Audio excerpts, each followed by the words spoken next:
Next on NFL Live. James Brooks, touchdown. 2 weeks ago, Cincinnati knocked off Houston and knocked out Warren Moon. Today, they meet with even more at stake. I'll report live from Riverfront Stadium. The playoffs bring Super Bowl predictions, and we'll give you more opinions to ponder. Football has been my life. I've never wanted to be anything else. The man who founded the Bengals is one of pro football's legendary figures. I'll talk to Paul Brown. You know, things weren't going with a damn, so why not try something? The Eagles are out, and the heat is on Coach Buddy Ryan. We'll discuss yesterday's playoff results. Plus, we'll be joined by Todd Christensen and Bob Trumpy. That's just ahead on NFL Live. Riverfront Stadium hosts a playoff game today for the first time since 1988, when the Bengals won the AFC and advanced to the Super Bowl. Of course, Cincinnati was destined to lose to the 49ers in this man's final game as head coach 2 years ago, but I digress. Bob Costas along with Will McDonough and, yes, Bill Walsh deeming it safe to venture back into the studio at least one more time. O.J. Simpson is holding the fort in Cincinnati along with Todd Christensen, and we'll check with them in a moment. First, some reaction, guys, to yesterday's two games. Will? I think, Bob, both games were won the same way. You had two defenses, one for Miami, the other for Washington, played a level above the way they've been playing towards the end of the year. It was Washington's best defensive game of the year. And Miami had been giving up 25 points a game in their last 4 games, and they did a great job on defense against Kansas City. We're going to hear from Don Shula and Marty Schottenheimer a bit later, but your thoughts on the closing drive of the game when Kansas City came that close? You know, the key performances by players, but also key decisions by coaches. There were 2 pass plays at the end of that drive that netted 0. And then Lowry missed a very, very short field goal by this much, a long field goal by a short distance. And that really hurt. If they'd run for maybe 5 yards and 2 downs, Lowry would have kicked that field goal, probably about a 45-yarder, and we'd be talking about Kansas City today. Of course, without the holding call on the Okoye run, it's a chip shot for Lowry. No question. Then the ball, though, would have been back in Marino's hands with a little time remaining, and as hot as he was, who knows what would have happened. Well, today's second half of the league's new expanded wildcard round will determine all of next week's divisional pairings. If Houston wins today in Cincinnati, they face Buffalo next Saturday in Buffalo, with Miami drawing the Raiders on Sunday in L.A. Should the Bengals advance, though, they go to L.A., and the Dolphins return to Buffalo. The same type of scenario exists in the NFC, where the Saints and Bears will decide next weekend's matchups later today at Soldier Field. A Bear win sets up the Redskins and 49ers Saturday at Candlestick, followed by Chicago at the Giants on Sunday. In the event, though, of a New Orleans upset today, San Francisco hosts the Saints, and Washington goes to the Meadowlands. So both of today's games will impact the other remaining playoff teams. One thing is certain at this moment, however, O.J. is in Cincinnati. So let's go there for more on the Oilers and the Bengals. Juice? Well, Bobby, the weather here has been the same as it's been everywhere I've been in the last 4 weeks. Freezing rain in the 30s, it's raining. But James Brooks and Eddie Brown told me this field is excellent when it's wet. As a matter of fact, they're not even wearing rain shoes today. Had a chance to talk to Sam White a few minutes ago, and he says, I asked him, I said, Sam, how is it that you're the only team that's been able to handle this run and shoot in recent weeks? He said, you know what we did? He says, we didn't have our defensive end rush hard. We haven't rushed soft. We tried to keep them in front of the quarterback, not open up those passing lanes for him to throw in. So we're going to try to get all our pressure up the middle. One thing for sure, everybody I spoke to here in Cincinnati says that this week they feel like they felt during the Super Bowl week. They can't wait to get to this game. They're very confident. How is it on your side of the field, Todd? Well, you know, one of the things I had a chance to do is earlier I talked with Sean Jones, and I broached the subject with him about their inability to win in the jungle. And he said to me, you know, yeah, we struggle here. The weather's bad. We don't do so well away from home, but we're going to win today. And there's a precedent for that. 6 of the last 9 times that Houston has played the Cincinnati Bengals, they have won. And they feel like with the success that they had in Kansas City in that damp and cold weather there, that they can win today with their run and shoot. All right, Juice and Todd, we'll get back to you shortly. As members of the AFC Central, the Oilers and the Bengals have already played twice this season. The most recent meeting produced a decisive Cincinnati win, coupled with a serious Houston loss. When the Oilers and Bengals last met 2 weeks ago, Houston's playoff chances suffered a jolt when quarterback Warren Moon went down with a dislocated thumb. The injury left backup Cody Carlson in charge of the run and shoot, going into last Sunday's must-win game against Pittsburgh. I think Cody's doing real well. I think he's looking forward to this opportunity.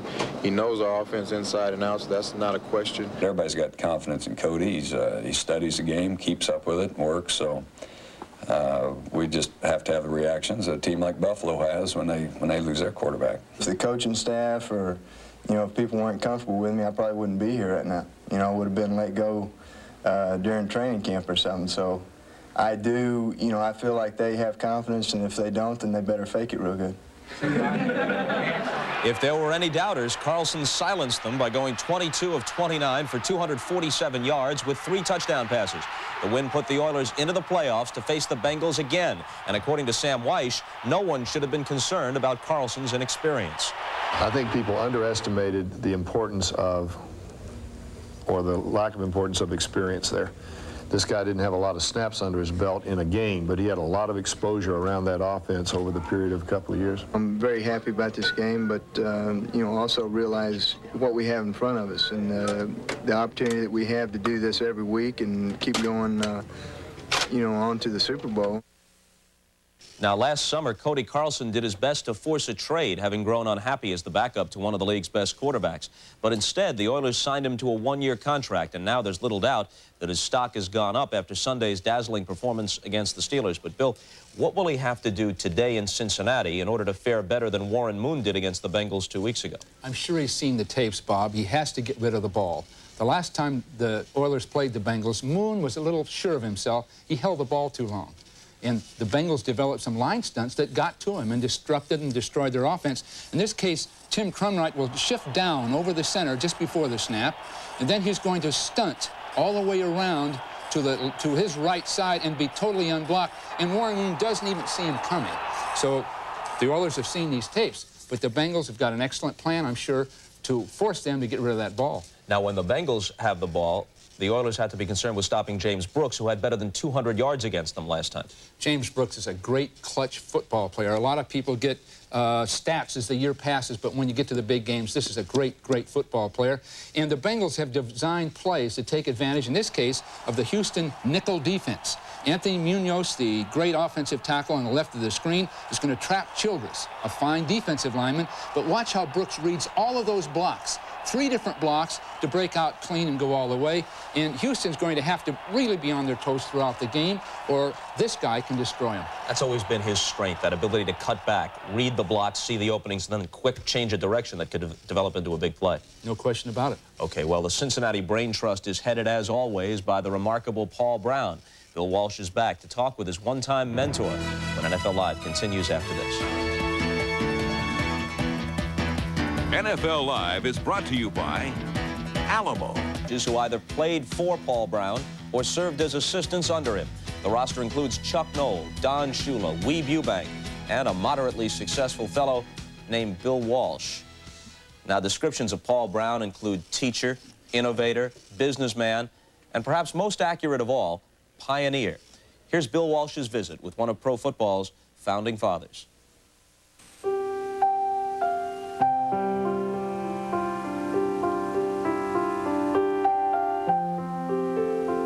I am a teacher, primarily, and I never studied football in college, really. I was a history, English major, and I taught like I would teach in a class. I considered it teaching. We started the classroom procedure, having playbooks. How did people respond, other teams, with your playbooks and your different innovations? Were people questioning it or criticizing it? Well, they made fun of us for a while. In other words, our guys would get off the bus going into the game, and they'd have their playbooks. The moment they walked in, there was a thing where they'd put their playbook, where we took them all back in a big case. And they'd laugh, but as time went on, they weren't laughing. Because we were winning more than our share. There were those that thought your team played like robots, or that your team was too mechanical, or that you took from the players the flair of innovating and being spontaneous. Well, I think that came from the fact that I called the signals by way of rotating guards. I didn't want to put my future of coaching on the line with a quarterback when I know that no young man is going to spend the time that I do You really were the first to introduce the black athlete to the NFL. What was the background of that?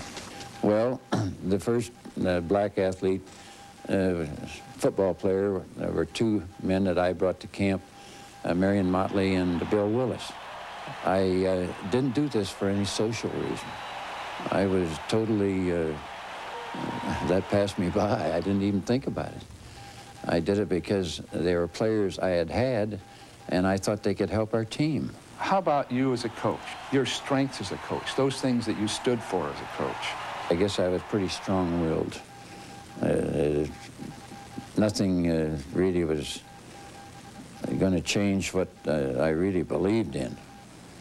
I imagine I could have been pretty obnoxious. Cheap shot, almighty. Awesome. Your legacy to the game, what do you think, if you were to be remembered as having real impact on football, in what sense would you like to be thought of? Well, first of all, I don't like to think about the fact that I'm as old as I am. You know, you can get to be older than you realize without thinking about it because you're so engrossed in what you're doing. What has football meant to your life? Well, football has been my life. I've never wanted to be anything else. I had no other interest. It intrigues me, interests me. I can't help it. So I'm stuck with it. I'm a coach. He's a coach, that's right, and his love of the game at age 82 is still evident. Back in the mid-'70s, when he went upstairs exclusively and stopped coaching, he passed you over. You were on the staff, and Tiger Johnson became the head coach in '76. What's your relationship with Brown like now? It's always been very good. We've never had a negative word about each other or with each other. In fact, you know, Bob, our 49er teams, I wanted them to look like those precision Browns of the 50s. All the way from the uniform to the way they took the field. So much of what we did in San Francisco is Paul Brown. Obviously, in retrospect, it worked out great. You win 3 world titles, and maybe you couldn't have done that under the circumstances in Cincinnati. But at the time, did you feel bitterness? Well, I was crushed. But I wasn't mad because Bill Johnson, who he selected, is a wonderful coach. And Paul had a plan. The plan included me as the offensive coordinator. But at that point, I thought it might be best if I move on to other opportunities. But Paul really molded my career and gave me executive experience that I was later to use in management with the 49ers. Will, it's impossible to pick out any one guy as the greatest coach of all time, but when you talk about some of the things that are standard procedure now in pro football, in terms of film study and keeping meticulous records, that sort of thing, Paul Brown's the guy. Yeah, Bob, you know, the great Newt Rockne once said that all of football comes from Amos Alonzo Stagg. He's talking about the beginnings of college football and the innovations in that game. I think someday they'll look back at pro football and said, all of pro football comes from Paul Brown because of so many innovations he made in the game. Okay, it's time now to shift subjects here. Tuesday night at the Orange Bowl, all 3 of us marveled at the play of Notre Dame's Chris Zorich. He was the Irish MVP in their narrow loss to Colorado. The enemy hit in the backfield by Chris Zorich. Does he ever make All-America play? Chris Zorich was brilliant in the Orange Bowl with 10 tackles and a sack. His bitter disappointment at the loss to Colorado was obvious afterwards. The next day, though, football didn't matter, as Zorich returned to his Chicago home to discover that his mother, Zora, had died during the night after watching him play. Deserted by his father before he was born, his mother had raised Zorich alone in one of Chicago's toughest neighborhoods. She was clearly the guiding force in his life. I thank God for the experience that I've had. And even yesterday, you know, when I found her lying there, you know, I mean, I wasn't mad at anybody. I wasn't mad at God. I didn't curse God or anything like that. I was just, okay, you know, it was just her time to go. And I'm going to miss her because I'm not going to have a chance to call her up all the time. But, I mean, I'll talk to her and she'll give me advice, things like that. Yesterday, Zora Zorich was buried in Chicago. She was 59 years old.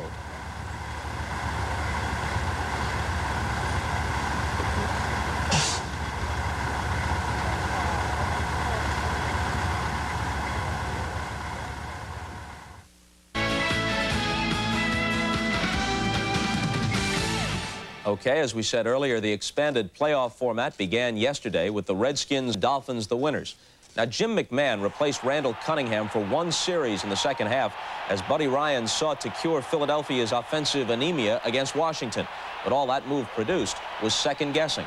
I just thought we'd give us a change of pace. I mean, something, you know, things weren't going worth a damn, so why not try something? I mean, you know, try to win. That's the idea of this. I was really shocked, you know, because I hadn't looked at the situation. It was like by the time he sent Jim in and then he came back out, I was more concentrating, all right, don't lose your composure, just keep pumping the team up. Are you as optimistic that you'll be back here next season as you were? Sure. I mean, I am. You're not? Right now, I think that Buddy will come back, but I don't know. It's a tough situation because of, you know, you lose 3 playoff games in a row. And we look and we say, well, what's the problem? You have a tough decision, a tough month ahead of you to work now. Well, you know, we'll see what happens. You go further along than that? No, you know, season's over, and it's time to evaluate things, and I'll be addressing it. Well, that doesn't even qualify as the dreaded vote of confidence. Yeah, just the opposite, Bob. You know, until that point, I thought Buddy Ryan would definitely be back in Philadelphia. Now what I think might happen is Raymond will take a look around, see if he can find someone who he thinks is better than Buddy. If he can, bring that person in. If he can't, he still has Buddy, and he can bring him back. But there's a bigger story in New England. We have been told that Dick McPherson, the head coach of the Syracuse University, will be named head coach of the New England Patriots tomorrow afternoon. McPherson was in Boston over the weekend, Bob, met with Sam Jankovich, the new CEO for the Patriots, and supposedly they made a deal, and it will be announced tomorrow. We'll have reaction to that possibility, which you're saying is confirmed at this point. We'll talk about it a little bit more at halftime. Right now, we've assembled an extremely qualified group of football sages who share one common trait. They're all easily available to us right now at little or no cost. Will, how do you see the playoff picture? Well, my team lost yesterday, Bob. I'm out of it. I picked Philly. I thought they were going all the way, and I think now San Francisco will go all the way, and I think in the AFC, Buffalo's the team to beat. I agree with a lot of what Will says. I think the final score of the Super Bowl would be 17-7, 49ers over Raiders. Really? Yep. You think it's a Bay Area sort of affair? Well, or one-time Bay Area affair? Certainly. I think the Raiders are just getting better and better every week. Their problem with San Francisco is they won't be able to move the ball well enough to get in the end zone. I still have the Raiders evidently in Oakland. These developments are just now. I only saw Gone with the Wind about a week ago. OJ, what are your thoughts on the playoff picture? Well, basically, they haven't changed. I think in the AFC, it's going to come down to the Raiders and the Buffalo Bills. I think because of the weather and at home, the Bills will probably win that.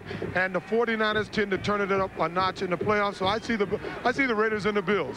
How about you, Todd? Well, one of the things that I was looking at earlier in the week, I had a chance to talk to Matt Millen. He said they were very afraid of Randall Cunningham and the Eagles, but now they're gone. So you'd have to like the Niners over there.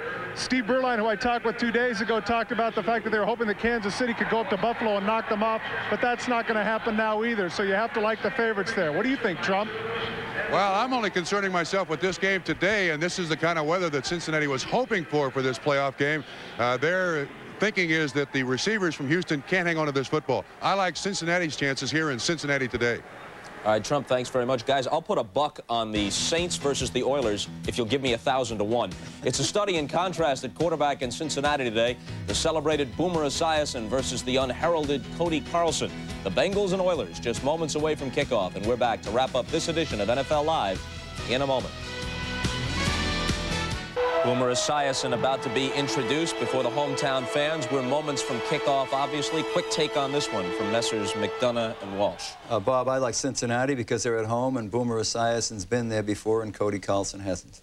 I like Cody Carlson. He's an excellent quarterback, but Bengals 27, Oilers 17. This man picks the exact score, ladies and gentlemen. No wishy-washy stuff They'll forget. from him. Now, coming up at halftime, more on this Dick McPherson to New England story. We'll also hear from Don Shula and Marty Schottenheimer. We'll talk with the Raiders' Howie Long, and we'll hear from Todd Christensen, too. But right now, it's playoff time on NBC. The Oilers and Bengals tee it up for the 3rd time this season. Enjoy it, everybody, and we'll see you after the 2nd quarter.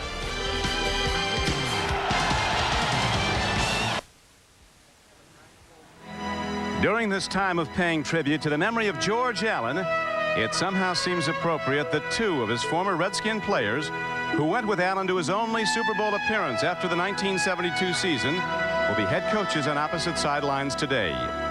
Backup quarterback Sam White now directs the Bengals, and And linebacker Jack Pardee leads the Oilers as they continue the George Allen coaching legacy. 1 year ago, the AFC wild card game. This will win it. And Anderson's kick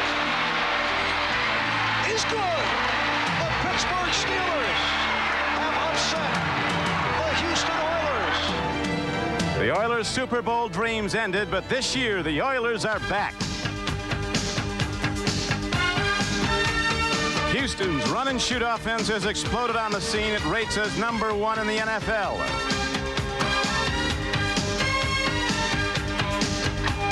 But 2 weeks ago, the Oilers lost their run-and-shoot field general, Warren Moon, to a thumb injury, only to add another chapter to the NFL's year of the backup quarterback.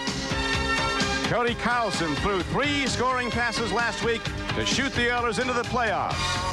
Today, the Oilers meet the Bengals of Cincinnati, which was named this week as the City of the Year by Sports Illustrated because of a sweep by the Reds and an outspoken football coach. Sam White hopes to continue the championship rally for the Queen City. The Bengals have their own superpower offense that features James Brooks, who rushed through the Oiler defense 2 weeks ago for a club record 201 yards, and a master play-action deceiver in quarterback Boomer Esiason. It's the Oilers and Bengals today in the jungle.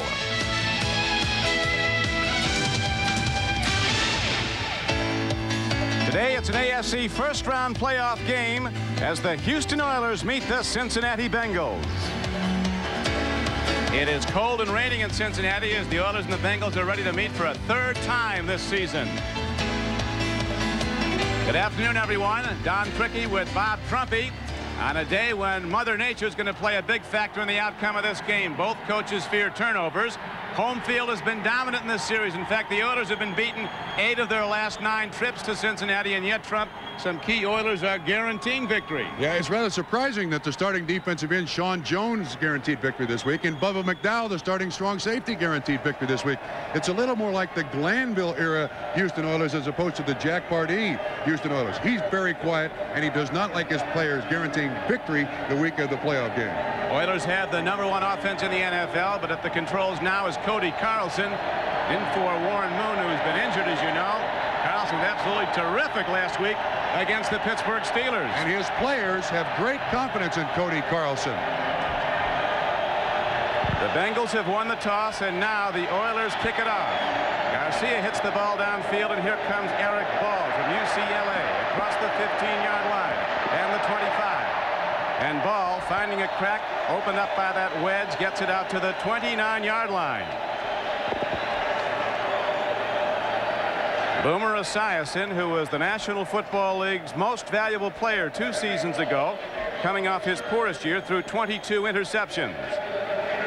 But he's been very sharp of late, leading the Bengals to 2 victories the past 2 weeks. As their coach Sam White says, our playoff season really started 2 weeks ago against Houston. We've had a win the last 2 weeks just to get in. Wide receiver set on 1st and 10. Watch Stanford Jennings out of the backfield. They're looking to him. There's the throw to Stanford Jennings at the 35-yard line, and he's out across the 40 to the 42-yard line. Bubba McDowell, strong safety, makes the play, but Jennings, the veteran from Furman, is ahead for a gain of 13 yards. There's one thing the Cincinnati Bengals like to do: look at a defense, come up with a specialized formation and play. And here's the situation with Stanford Jennings coming out of the backfield, totally uncovered by anyone. It's an easy pickup. Bubba McDowell finally makes the tackle.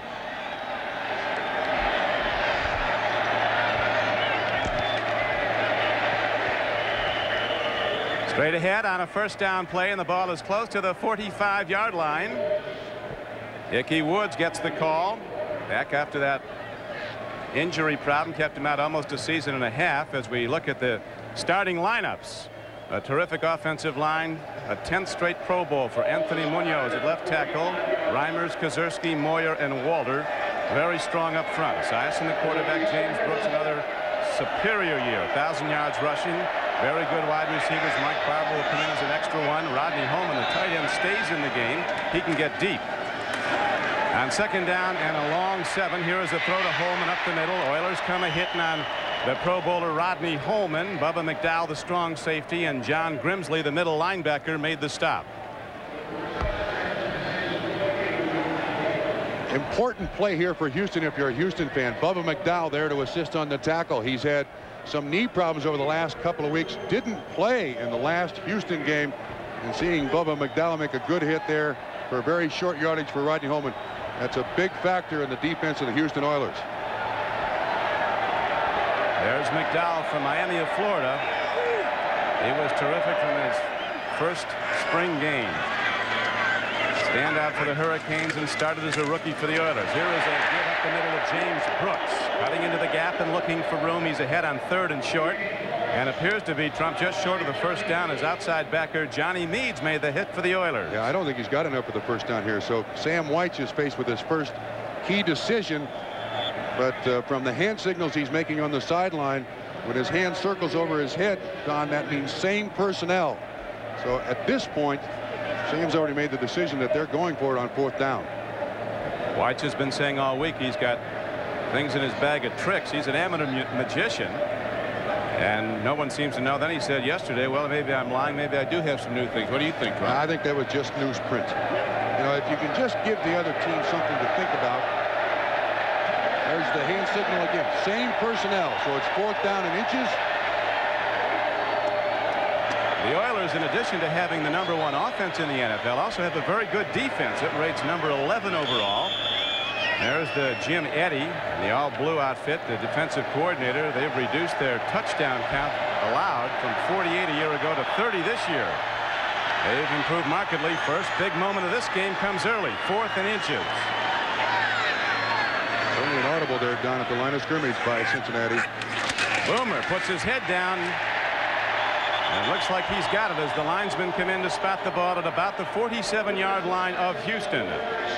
Early going has been a key factor in this series. Usually the team that gets up first goes on to win. Yeah, Don, I think when you look at the Cincinnati Bengals football team, their offense has to do things like this on 4th and inches. Go for it. If you look at their statistics, they've gone for it on 4th down quite a few times. The reason they do is that they don't have a stifling defense, so they need their offense on the field for as long in each game as they can possibly muster. Now they keep their offense going with 4 new downs. Ball positioned at the 47-yard line. James Brooks cut down inside the midfield stripe by Bubba McDowell, who's playing with an injured knee. Read the run all the way. Esiason is a masterful play faker. You never know who's got the ball. Front 4 of the Oilers. Fuller, Pro Bowler Ray Childress, Doug Smith at about 330 pounds has been playing very well. And Sean Jones is their leading sacker with 12.5. Lamar Lathan, a rookie from the University of Houston, will come out in the nickel defense, but Lathan is a player to watch. He's really been coming on. Ishman, Johnson, McDowell, and Kennard, the 4 deep backs, all are banged up. Now Esiason with a throwing down. Oilers have a good rush. Good play fake, buys some time. Holman. Rodney Holman wide open at the 21, on the run inside the 20, inside the 10, and Rodney Holman goes down to the 1-yard line. They'll spat him out at the 3. Totally missed coverage. 47-yard reception by Rodney Holman, and nobody covered him off the line of scrimmage. Again, that play action faking. I don't think Holman can believe how open he is. I mean, there's nobody within 10 yards of Rodney Holman when he catches that pass. Kennard finally shoves him out of bounds, a 47-yard pickup. The play fake of Esiason really sold the whole thing. Looked like an up-the-middle run, and then Esiason delivers it to Rodney Holman. So now the Bengals challenge early. First down and goal inside the Houston 5-yard line. Brooks down to the 2. James Brooks, who rushed for just over 1,000 yards. Tackles on the play by middle linebacker John Grimsley and Lamar Lathan, number 57. Now, if you look at this pass reception again by Rodney Holman, it looks like this half of the defense is playing zone. This half is playing man-to-man, and nobody takes Holman from the line of scrimmage. 5 yards down the field, he is wide open. That is a miscommunication on the Houston Oilers defense, something that Jim Eddy promised us last night would not happen, but it has. 9th play of the drive now for the Bengals. Eric Paul Cut down at the 2. He might have gotten a half yard. It'll bring up 3rd down and goal. Jeff Alm, number 76, a rookie from Notre Dame, came up to make the play for Houston. Again, the hand signal by Sam Weich indicates personnel. The big guys are already in there. That fist in the air. And there's very few hand signals that whistle in the play. And there's Jack Pardee on the other sideline trying to encourage his team. They've thrown to Anthony Munoz, and the tackle eligible here in several instances. And let's see. And he's not eligible on this formation. Extra tight ends in the game. 3rd and goal. Here comes Ickey Woods. Down to the goal line, but no signal. He didn't get in. Well, 4th down. If you go for it 4th and inches at the 50, you go for it 4th and inches at the goal line. That was close. Bengals for the season 12 of 19 on 4th downs. 1 for 1 today, and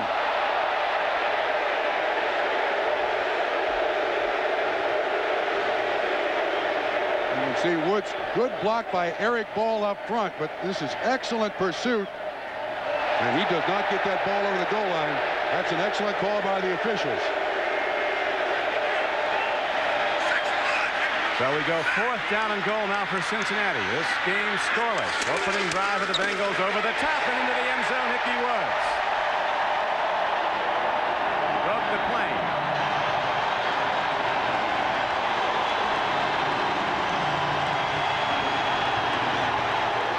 And of course, it's not complete until the shuffle takes place on the sideline.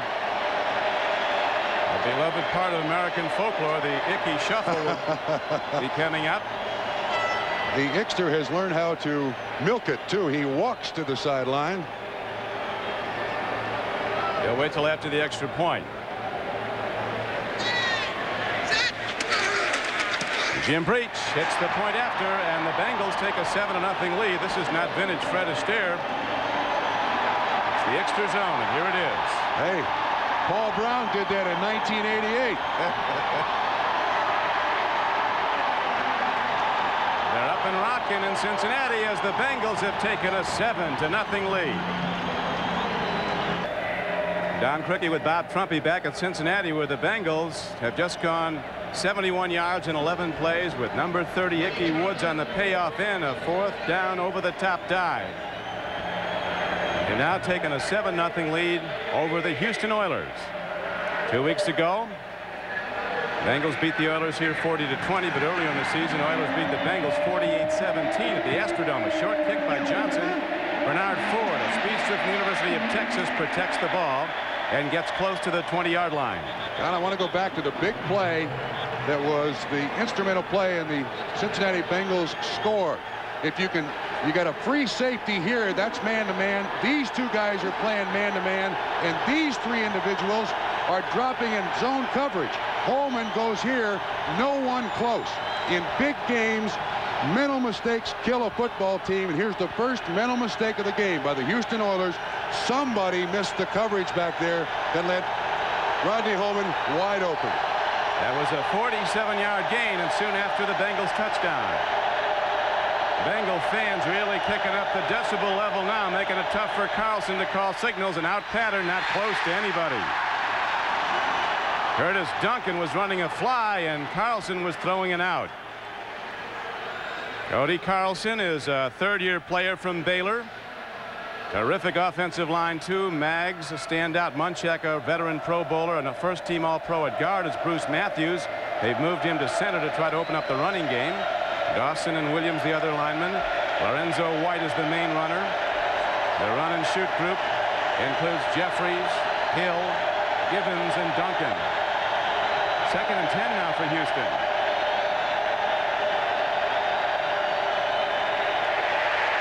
Swing pass. Lorenzo White on the run. He's across the 24, now to the 25-yard line. James Francis, a rookie linebacker from Baylor, made the play for the Bengals. As we look at their defense, a 4-1-6. McClendon, Crumry, Buck, and David Grant has really come out across the front 4. Play with 1 backer, the rookie James Francis, and 6 DBs. Rod Jones, the man who caught Bo Jackson, Carl Carter, Lewis Billups, Eric Thomas, David Fulcher, a three-time All-Pro, and Barney Bussey, who's been terrific of late. He is the key in this defense. Barney Bussey, number 27. There's Francis as the nickel linebacker. 3rd and 5. Houston should throw. Carlson lost the handle, and it was very nearly intercepted. Ball was tipped. Number 99, Jason Buck, almost was off and running with the ball. Don, one of the characteristics of the run and shoot. One of the characteristics of the run and shoot is a very short drop by the quarterback. The defensive ends are not getting up the field, and that ball just slipped out of Cody Carlson's hands. Actually, that should be a fumble. They're letting it go as a 4th down, but that ball slipped out of his hands before his hand was coming forward. I thought his hand was coming forward. Nonetheless, they're going to punt the ball now with the Oilers. One of the best, Greg Montgomery, a 45-yard-per-kick kicker, gets the ball downfield, but not very well. It does take an Oiler bounce inside the 40, and the Oilers will down it at the Bengal 39-yard line. 36-yard punt. Run and shoot is an offense that likes optimum conditions, and conditions are far less than that today in Cincinnati. Corning fiberglass. We can help you get a foothold on your energy bills. And by Miller Lite, the only beer that has your tickets to Super Bowl 25. The rain has stopped in Cincinnati. Temperature in the mid-30s. Bengals go 1st and 10 to the run. A free ball. Looked like a Bengal got it. And a penalty marker is down. Looked like Esiason recovered that. There's a flag down. As you're well aware, Trump, when we talk with those coaches, they both were lamenting what they feared was going to be coming in the way of turnovers. A hard-hitting game like this with a wet football. Jack Pardee said usually in a game like this, a closely matched game, the team with the fewest number of turnovers wins. We've had no turnovers so far. Holding, number 64 of the offense. Repeat 1st down. That's the center, Bruce Kozerski. Don, that last play by Cody Carlson, if you look at this very closely, he loses this ball as his arm is going up. He doesn't have it when he gets up ready for the throwing motion. That's a fumble. They rule it an incomplete pass, but that's a fumble. He didn't keep a hold of that ball. Break for Houston. Then he was in the act of throwing. But at any rate, the Bengals have the ball in a 7-0 lead with 1st down and 20 coming up. Esiason with a lot of time. A nice strike downfield, almost picked off. Lathan, the rookie, and he is a man to watch. 6'4", 250 pounds, and he runs 4.5, one of the fastest players on the field. He personally changed that game against the Steelers last Sunday night. Worley fumbled on the first play for Pittsburgh, and that soon after the Oilers were in the end zone. Lathan put the hit on Worley. Brown was the intended receiver. Lathan with an excellent drop. Began the season with all kinds of injuries, but when Al Smith got hurt, Grimsley went back to the inside. Lathan has become a big player for them. Now Esiason changes the play, checking off. They do a lot of that. He probably has as much responsibility and makes as many changes as any QB in the NFL at the line of scrimmage. Underneath they go to Ickey Woods, but the Oiler backers are there to get him. Johnny Meads, number 91, known for his blitzing, was there to make the tackle. Houston is trying to make a defensive change here, and they get it done. They get the nickel back on, and they get, it looked like Doug Smith got off the field. Hand signal. Now a late substitution by Cincinnati. Barber comes in, number 86, and Woods leaves. Another little innovation by Cincinnati. Boomer now goes in the shotgun. As you see, it's 3rd down and 16 for the Bengals. Big safety Terry Kennard playing 25 yards back for the Oilers. As Esiason looks deep, dumps it off now, swings it over, and he gets Tim McGee for a 1st down. As again, the Bengals find a wide open man in that Oilers secondary. Good for a 19-yard gain on 3rd and 16. Well, there were 2 receivers standing right next to each other.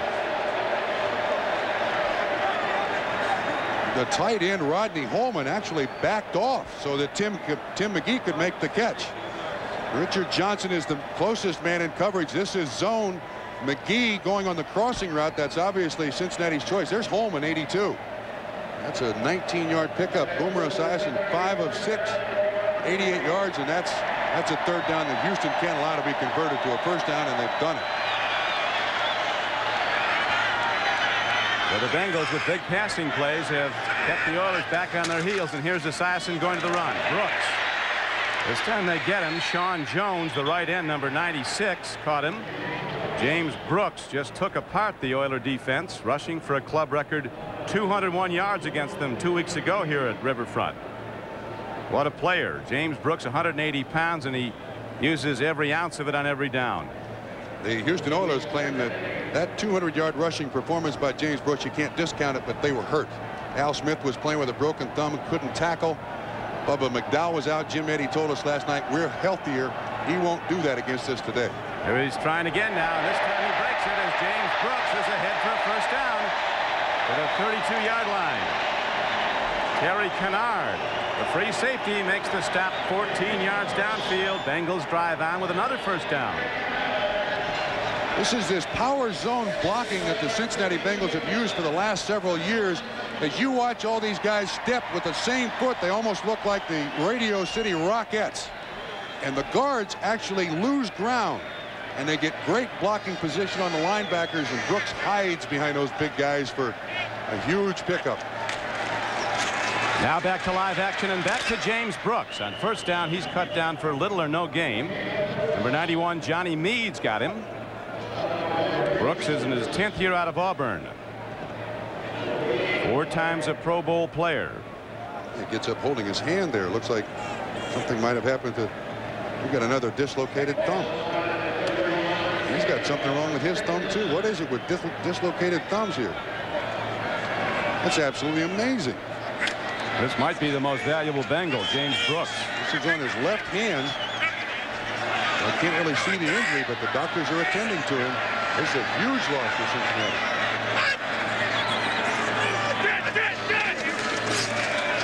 Harold Green is in the game. Swing pass goes to Green, and he's inside the 30, down to the 25, down to the 19, to the 17-yard line. Whoa.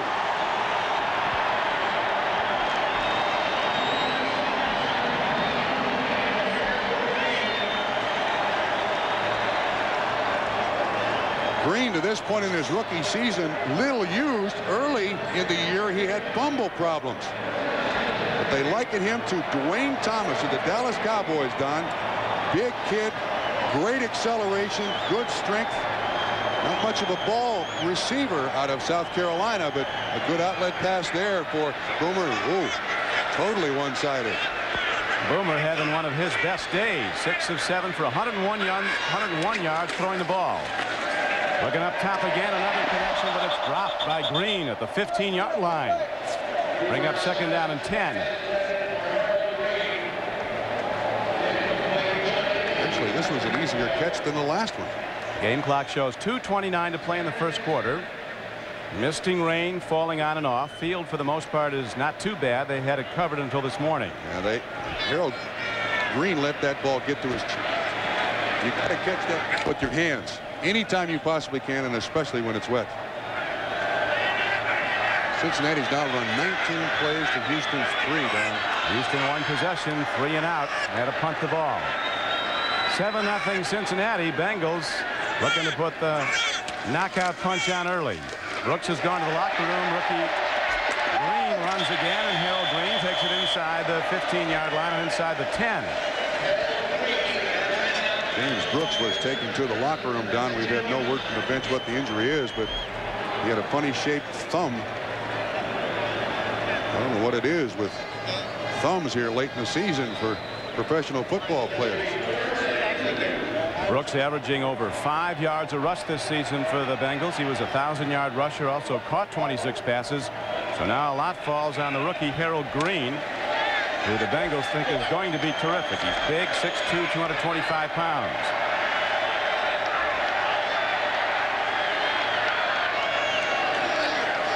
Third down. Cutback run, and Green loses his footing, and an ominous report now, Trump, from the locker room. James Brooks has an open dislocation of his thumb, and that's the same injury that knocked quarterback Warren Moon out of the Oilers lineup. You're exactly right. There's Warren Moon standing on the sideline. He's got gloves on, but he has a huge cast on his hand. The word is that if the Oilers make it to the conference championship game, he might be available. Jim Breach now on the field to try a field goal, a 28-yarder. He's having his best year, 80% field goal attempts made. He's at 17 of 21. His 12th year from Cal. He was cut a year ago, has come back. Drives it up and through the middle. And the Bengals extend their lead with 1:10 to play in the first quarter. It is 10-0 Cincinnati. And the Bengals are ready to kick it off when we come back. Well, this seems to be the season of open dislocations of thumbs, and James Brooks graphically illustrated there. That baby is out of position. He is in the locker room having it treated. Now, I don't know about a running back with an open dislocation, but certainly a quarterback can't play. Lee Johnson drives it downfield for the Bengals, and here comes Bernard Ford, the fastest Oiler. But the Bengals are in their lanes to get him, as down to make the play was Leo Barker, an outside linebacker covering kicks. So Cody Carlson, who had no luck his first time out, will try again in a moment. 2 possessions and 2 scores for Cincinnati. First the touchdown by Ickey Woods, then the field goal a moment ago by Jim Breach. 10-0 as the Oilers try on their second possession to move the ball. Lorenzo White cut down in the backfield. David Grant, a slashing rusher. All his coaches have been praising him, a third-year player from West Virginia. Big 285-pound defensive end. He got through to hit Lorenzo White. Grant slices down inside. They try to run a trap, and Grant's inside before the left tackle Maggs can make contact. This Bengal defense is doing a lot of stunning against this Houston offense. Now the heat's on Cody Carlson. Second and long, and the Bengals send their backers into the gaps, aligning the blitz. They said the Steelers didn't press him. We're going to. Here comes Fulch on a blitz. He dumps it off nicely, and Drew Hill dances out of bounds at the 24. Don, whenever you refer to the run and shoot, one of the key factors offensively is the count zone. The quarterback's first responsibility is at the line of scrimmage. He must count who is in the count zone from tackle to tackle. What the Bengals have done is taken 27, Barney Bussey, and cheat him up to the line of scrimmage. So when they call a run, and they should run against the 5, they got one more guy at the line of scrimmage than the offense can account for. He's the key in this defense. Oilers need to hit a big play. And that will be the end of the first quarter before they can get the snap off, as James Brooks taped up and back out to a standing ovation. So one of the Bengals leaders injured but back, and we'll be back to Riverfront in a moment. Stands in, pump fakes, and a ball is dropped. Drew Hill had it on his hands but couldn't hold it. Drop balls have been a big problem for Houston this season. One of the things that we were going to watch very closely is the number of drop passes by the Houston receivers. This time Hill, he should have this ball. No question about it. Carlson does not overthrow that one. And the Houston Oilers, to this point in the game, 0 first downs, Don. None at all. There's Montgomery to punt again. The Oilers are the only AFC team to have made the playoffs for the last 4 seasons. The way they're going right now, they look like they're going to be out of the playoffs in a game. Ball well hit downfield by Montgomery. Mitchell Price runs it back, trying to turn it upfield. He loses yardage cutting back, and he'll go out of bounds as markers are down all over on illegal blocks by the Bengals.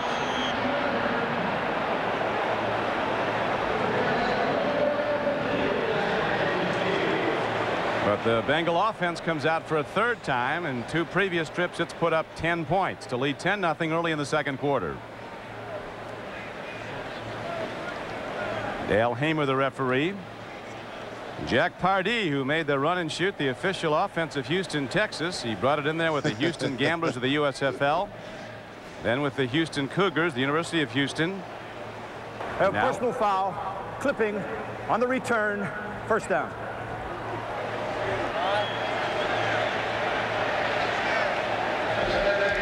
Number 53, Leo Barker, on that clip, and 3 of the 7 officials saw it.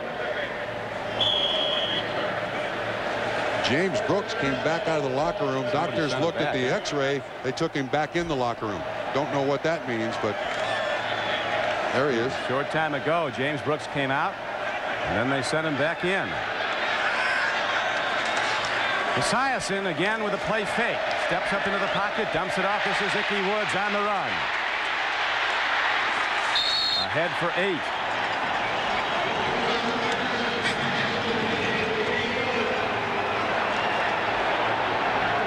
Lathan on the tackle. They have not thrown the ball a great deal to Ickey Woods, but now with James Brooks out of the lineup, Cincinnati and their coaching staff going to have to go with game plan B. That's James Brooks' left hand looking at the thumb. That's Dr. Rob Height, the orthopedic surgeon of the ball club, and that's what he's looking at. They need James Brooks. Maybe they can touch up the x-ray. I've seen enough of that picture. Now James Brooks, we're told, cannot play again. Much as he'd like to, he'll be out for the rest of this game. Woods on second and short is thrown back, but his forward progress got him close to a first down. The 330-pound tackle Doug Smith got him.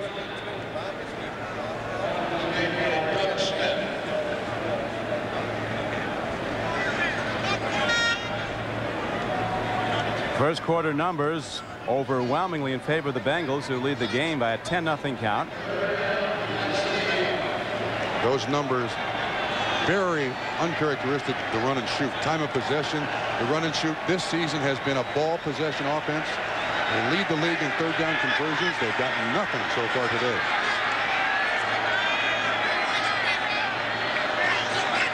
Eddie Brown in motion as somebody left early on the right side of the Bengals line. Looked like it might have been tight end Jim Riggs, number 87. This is Sam White's 7th year as head coach of Cincinnati. He has had his team in the playoffs only once before. That was in 1988 when they went all the way to the Super Bowl, losing to the 49ers. He's Super Bowl literate. He's been to 3 of them now. One as an assistant with the 49ers, one as an assistant with the Bengals, and as a head coach with the Bengals. You see Riggs, bottom of the screen, trying to get a jump on William Fuller, the defensive end. It is against Cincinnati. 2 with the 49ers, 1 with the Bengals, and now Jim Riggs comes out of the game as the marker shows third down coming up for Esiason.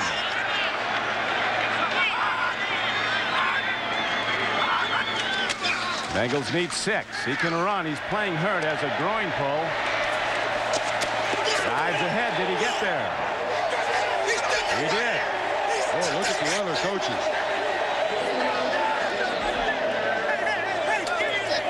Looks like they're going to give him enough for the first down.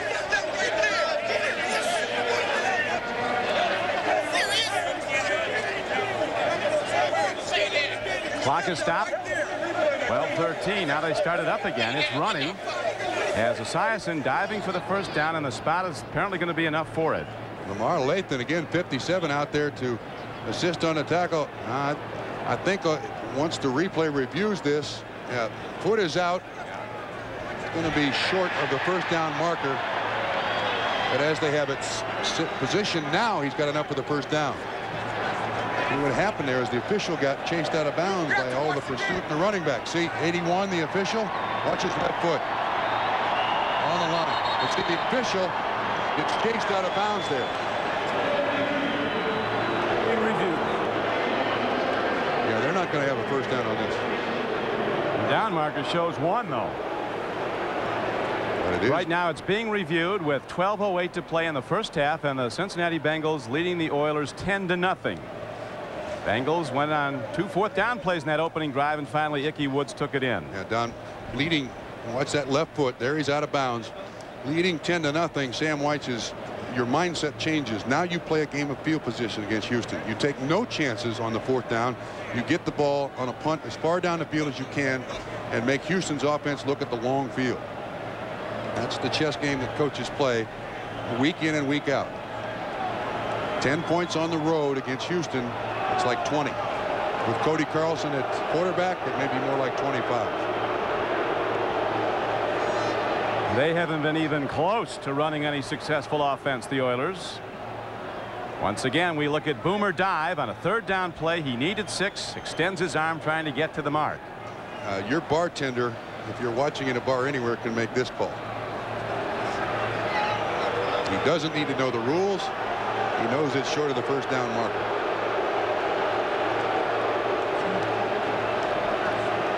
Yesterday in that Eagle game, we saw a critical reversal on an instant replay. Replay review.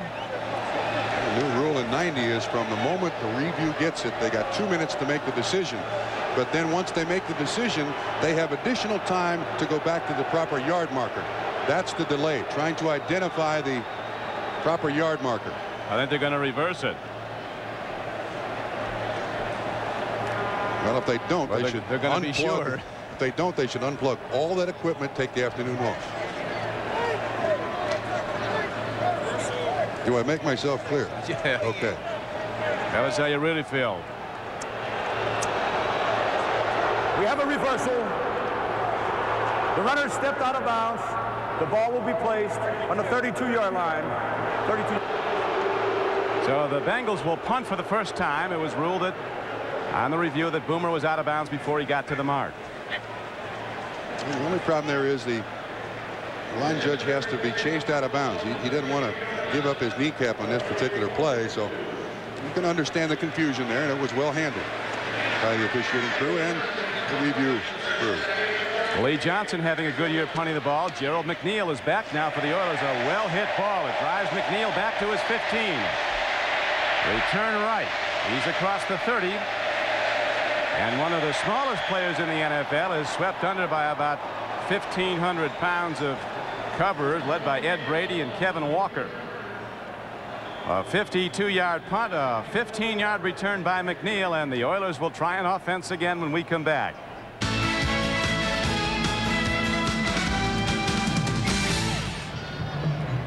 Next weekend, join NBC Sports for the AFC Divisional Playoffs. Saturday, we'll be in Buffalo for the AFC Eastern champion Buffalo Bills.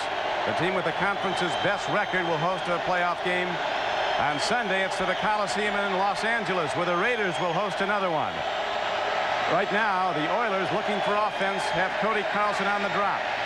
Downfield throw and right to the wrong guy. David Fulcher, an all-pro strong safety, back inside the 40. Inside the 30. On the run is David Fulcher, and they finally get him at the 15.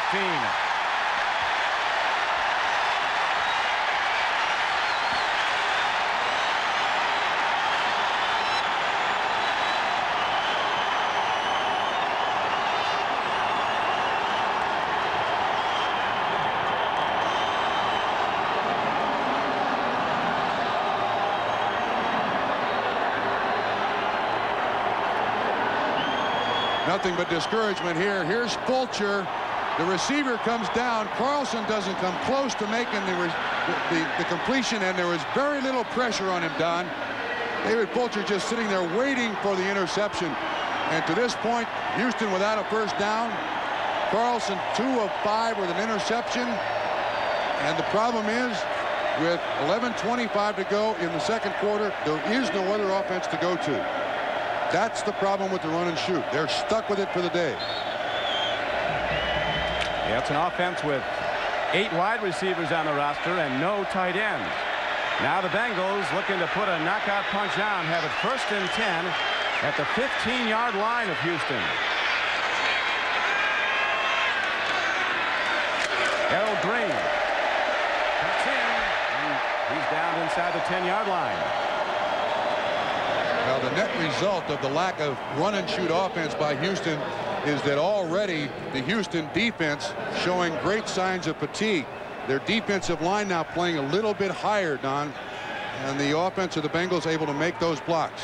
The greatest concern by Jack Pardee and also Jim Eddy, the defensive coordinator. You can't keep your defense on the field this long in one half.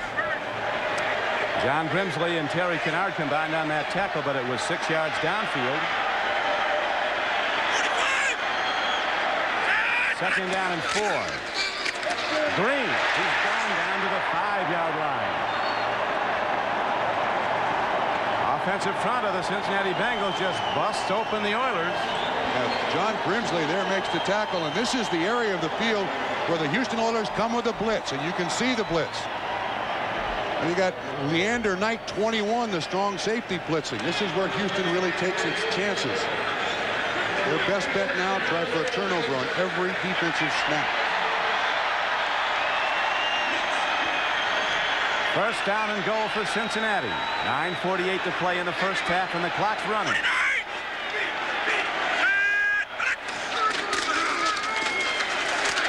Back to Green, who is caught and thrown down at the 5, and a marker's also down. Jack Pardee, the head coach of the Oilers, was 15 years a linebacker in the NFL with the Rams and the Redskins. And a face mask call against the defense.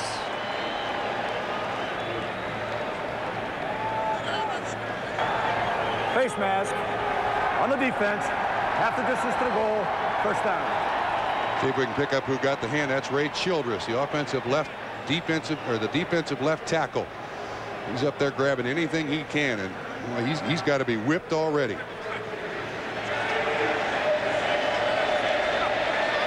So the ball is now positioned about 2.5 yards from the Houston goal line.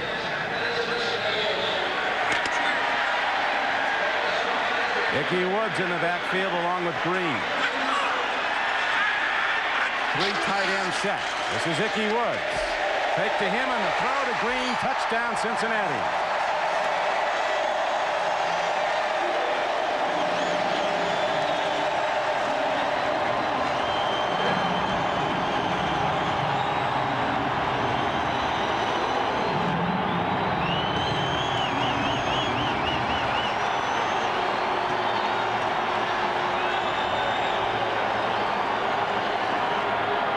Two weeks ago, when the Oilers came here, they were beaten 40-20.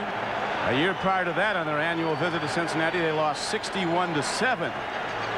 And it's not good now for Houston as they trail 16-0 with the extra point by Breach, up and good again.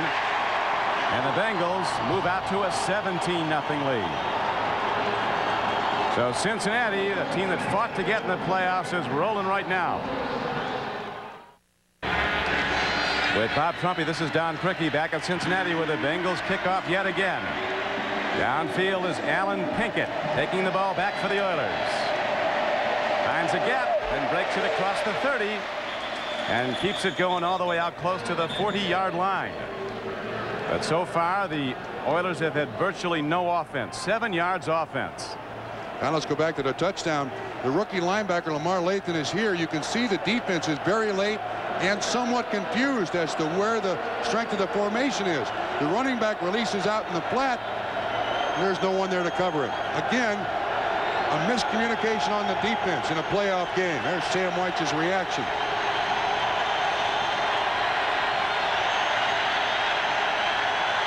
Crowd not making it any easier on Carlson. Lorenzo White takes it ahead to the 45-yard line. Got close to 5 yards on the carry. Barney Bussett was up to make the stop. Look at this. Goodness, that's this season for the Houston Oilers. Their year has been exactly opposite of that. The last time Cincinnati played Houston in the Astrodome, Houston scored on 8 straight drives. And last Sunday night against the Steelers, the Oilers scored on 5 straight drives.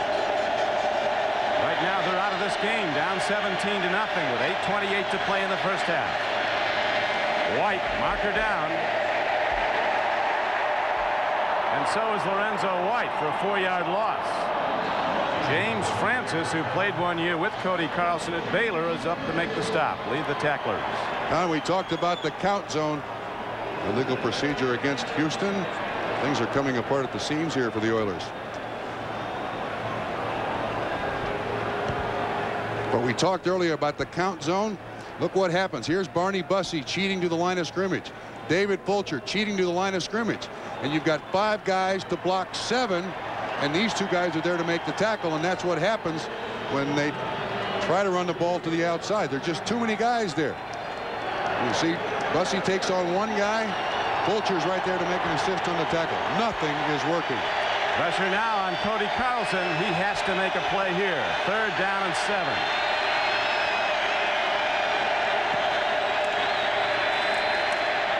Tip ball. David Grant, 98.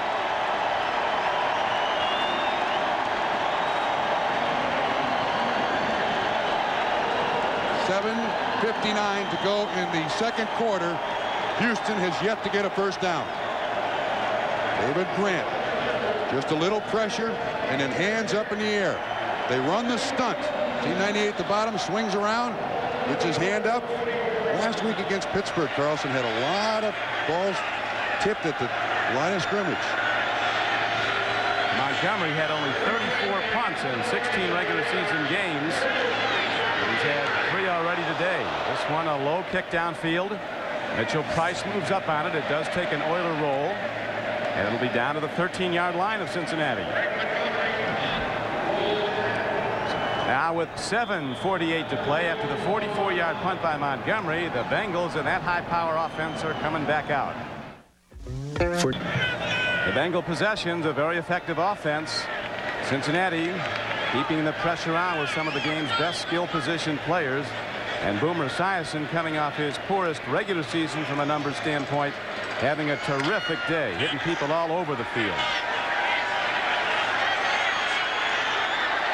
Bengals with a 17-0 lead now go 1st and 10 from inside their 13.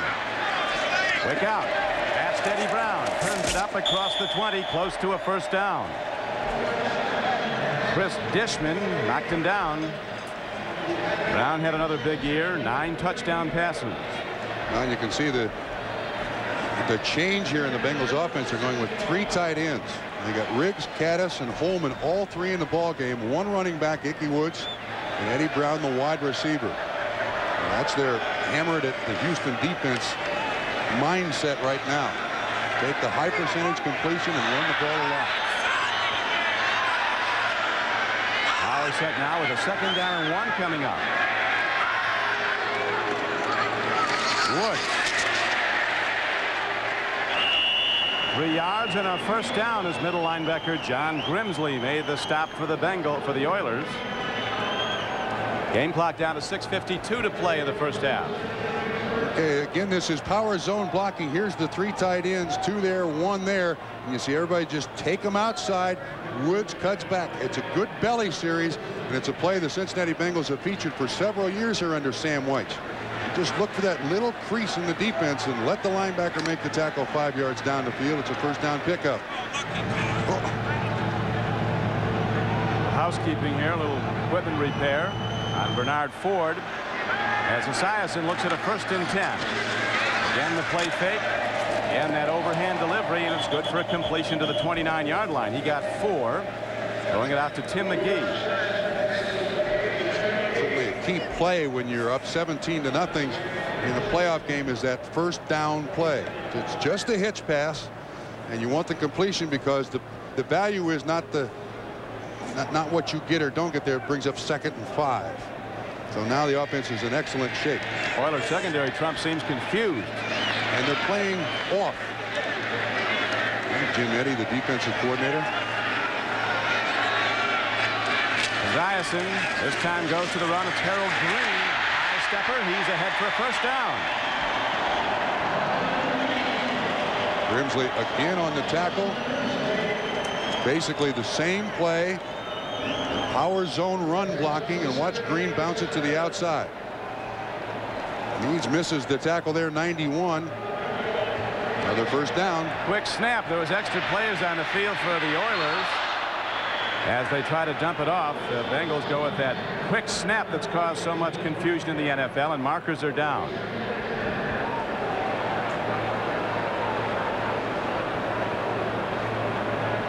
There's the man who designs all that, your former teammate. He never stops, does he? Looking for edges? He's always looking for edges.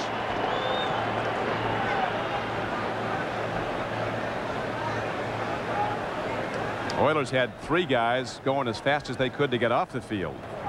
12 men on the field, on the defense, 5-yard penalty, first down. There might have been 14 on the field. At least 12 were on the field at that particular moment, but we'll just leave it at 12. The Oilers were trying to get an extra linebacker on the field. Oh, my goodness.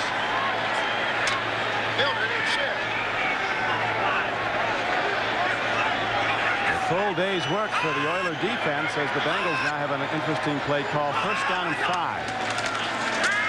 Passes another great fake. Steps up, stands in, delivers a fastball, and it's separated from the receiver, Tim McGee, as he really got dinged.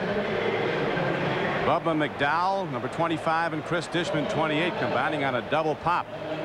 Boomer was late throwing that ball, Don, because Tim McGee was wide open at the outset. McGee is at the top of the screen, and Boomer pays so much attention to the play fake that he's late getting the ball to McGee. There was no one on McGee coming across the line of scrimmage. He takes a shot. Watch the top of the picture. See how open he is? Houston's missing coverage all over the place. Now to live action, Harold Green weaves his way to the Oiler defense, crosses midfield, and gets down to the 46-yard line. First down, Bengals. Coming into this game, Harold Green was the Bengals' second leading rusher behind James Brooks with 83 carries, but the bulk of those carries came in the first 6 weeks of the season. Already with James Brooks hurt, now 6 carries, 43 yards, and 2 catches. The second for a touchdown. Wood scored the first touchdown as Dishman is now looking at a finger. It's contact lens. Contact lens. 4:39 to play in the first half. 17-0 Cincinnati. Bengals took the opening kickoff, drove 71 yards downfield in 11 plays, and the Oilers haven't been in the game since. Look at the numbers there. 13 first downs.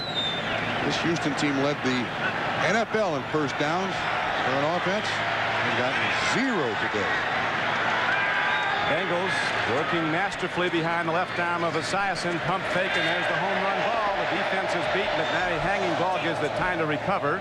Tim McGee, the intended receiver, and Richard Johnson, who has played very well this season, but he's playing very hurt, has a very bad shoulder. 8 interceptions this year for Richard Johnson. Jim Eddy told us last night in our conversation that Richard Johnson has not worked out at all this week and wasn't sure how long he could go, but he's going to give it a shot. I admire his intestinal fortitude there. He's putting up with a lot of pain. He's got McGee, 85 in coverage. He's playing with one arm trunk. His left arm is really hurting. But he's out there. Yeah, he's holding it at his side right now. He can't even get it up off his hip. They're on 2nd and 10, and down to the 40-yard line is Harold Green. He was a second-round draft choice of the Bengals out of South Carolina. A lot of good runners on the Cincinnati team, although the best is hurt right now. James Brooks went out earlier with a thumb injury. Eric Ball, a good runner. Ickey Woods, Stanford Jennings, the veteran. You know, those guys get all the press, but man, those guys up front for the last several years have been absolutely sensational. Total yards. TKO so far. The Bengals dominating every phase of the game. On 3rd and 3, the Bengals keep it low on the ground, and Harold Green piles ahead. He'll be close to a first down. Childress and Meads were on the stop. Again, if you tuned in late, you're wondering why Harold Green is carrying the ball so much for the Cincinnati Bengals. Sam is saying that's a first down. In the first quarter, there is an open dislocation, certainly a popular phrase in the last couple of weeks of the NFL season here, of his left thumb. Taken to the hospital, will not return for the day. Net result, Harold Green has come up big.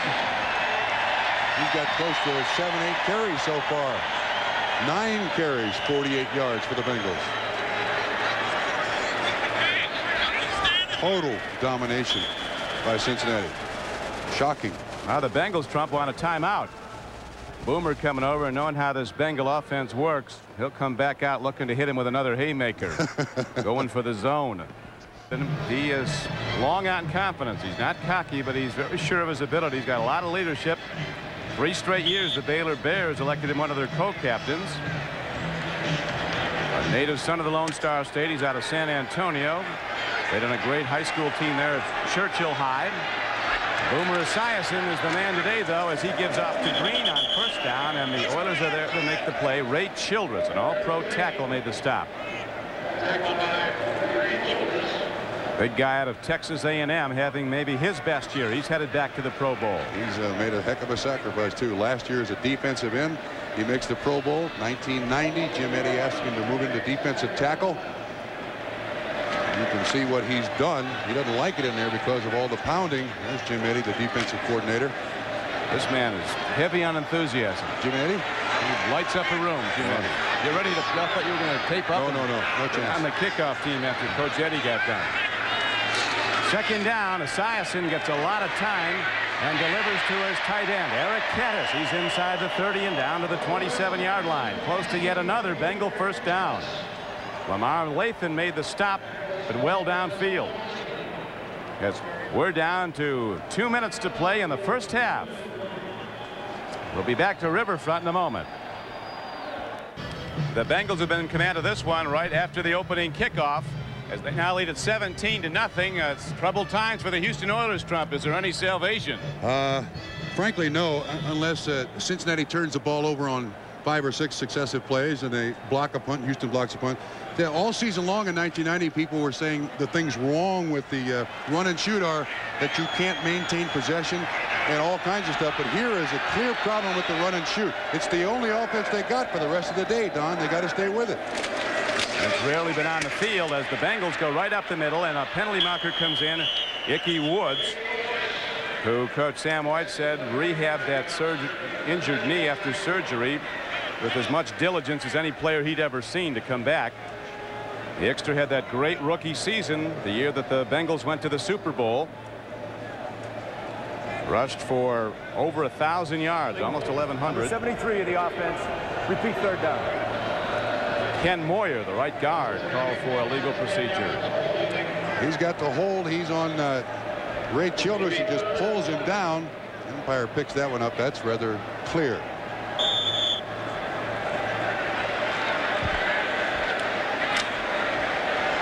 Holding call, and now it brings up third down and just over 10 as Esiason takes a 7-yard drop.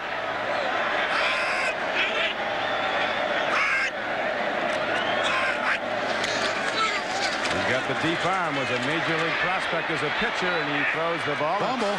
Caught and lost. A moral victory of sorts there would be if the Oilers came up with a turnover. Game clock down to 1:42 to play in the first half. I haven't seen a signal from anybody whose ball it is yet. They're tapping on a helmet. They're saying Cincinnati maintains possession.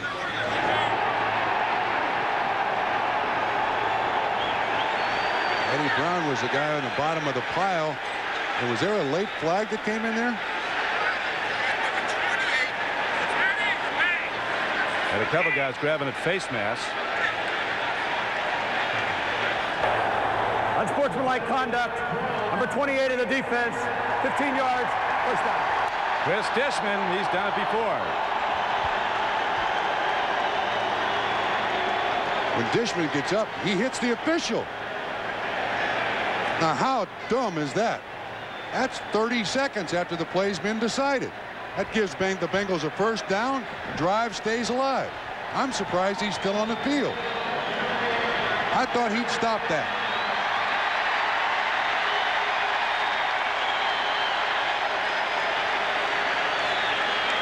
Well, that is courtesy of Chris Dishman and his bad temper.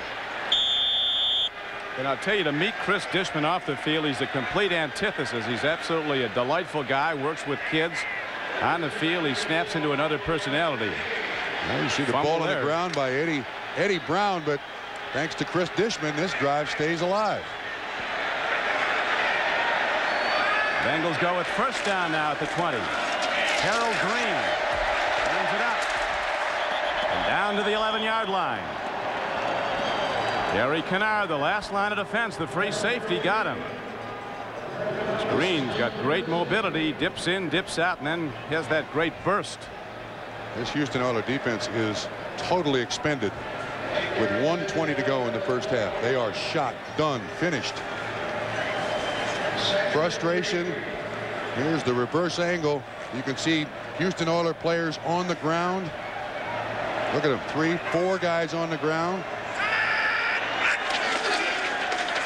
Eric Ball, blockers in front. Good open field tackle by Bubba McDowell. Strong safety number 25 came up. We got an injury to Cincinnati. It looks like Bruce Reimers, the offensive left guard, is hurt. We got an Oiler down. There's an Oiler down. Doug Smith is hurt. Smith has had a back problem. This is an excellent play by Bubba McDowell. Helmet right through that thigh. Big Doug looks like he's grabbing at a hamstring. Set of big wheels on Big Doug. He's about 330. I imagine there's a certain amount of fatigue involved in that injury too. Doug Smith has not been able to practice an awful lot because of that bad back, but as he's chasing Eric Ball, something just kind of snaps in the back of his leg, and that is the hamstring area. Headlines today on NFL Live. Will McDonough reporting that reliable sources say that Syracuse coach Dick McPherson will be named the new head coach of New England Patriots. Of course, Dick McPherson has NFL experience, was a longtime assistant with the Cleveland Browns before going to Syracuse, where he's really turned that program around. Bill Walsh picking the Bengals to win 27-17. They've already got 17 of the 27. Randall Cunningham says he expects Buddy Ryan to return as coach next year.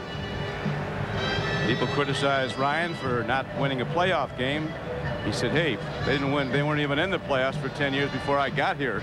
Buddy will fire back, won't he? Take a shot.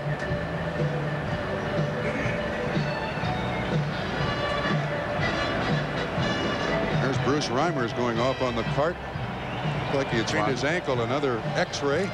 While the injured players are being attended to, a reminder to kick off your night on NBC with super bloopers and new practical jokes, followed by 2 unique new shows. First, it's a look at how Americans live in the 90s when Real Life with Jane Pauley returns. Then examine some stories that will shock and surprise. Join Tom Brokaw for Expose, followed by Raymond Burr and Perry Mason, the Ruthless Reporter. Also starring Susan Sullivan and Philip Michael Thomas. That's all tonight, only on NBC. Doug Smith, the biggest Oiler, doesn't look like he'll be back today after apparently injuring a hamstring trying to run down the ball carrier.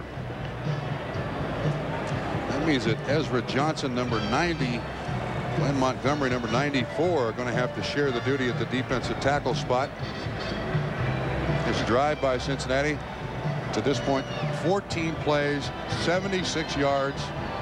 The most important thing, it's consumed 6 minutes and 55 seconds off the clock. The way the playoff picture breaks down, if the Bengals win today and they're winning 17-0 with more points perhaps in the imminent, if the Bengals go on to win, they'll meet the Raiders at Los Angeles next Sunday, and that would mean Miami would go back to Buffalo to play the Bills on Saturday. A 12:30 kickoff in NFL Live would begin at 12 noon next Saturday. We may be a little premature, but it certainly looks like Cincinnati will go to Los Angeles to play the Raiders, and that'll be the Bengals' 5th West Coast game. That's Doug Smith being attended to. Bruce Reimers, number 75, is also injured. He looks like he trips over his own man, Eric Caddis, 84, and sprains his ankle. We got them falling like flies out here. He played in a lot of games in this stadium in weather like this. Hurts even more, doesn't it, when it's cold like this? Yeah, of course, it's always colder when you're down 17-0. I mean, it's unbearable cold when you're losing like this.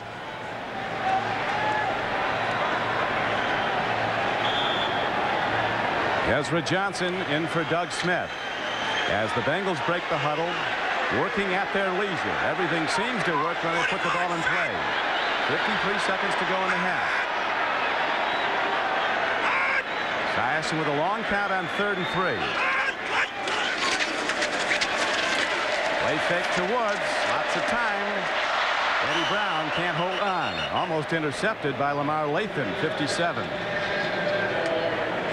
That was a very late developing play.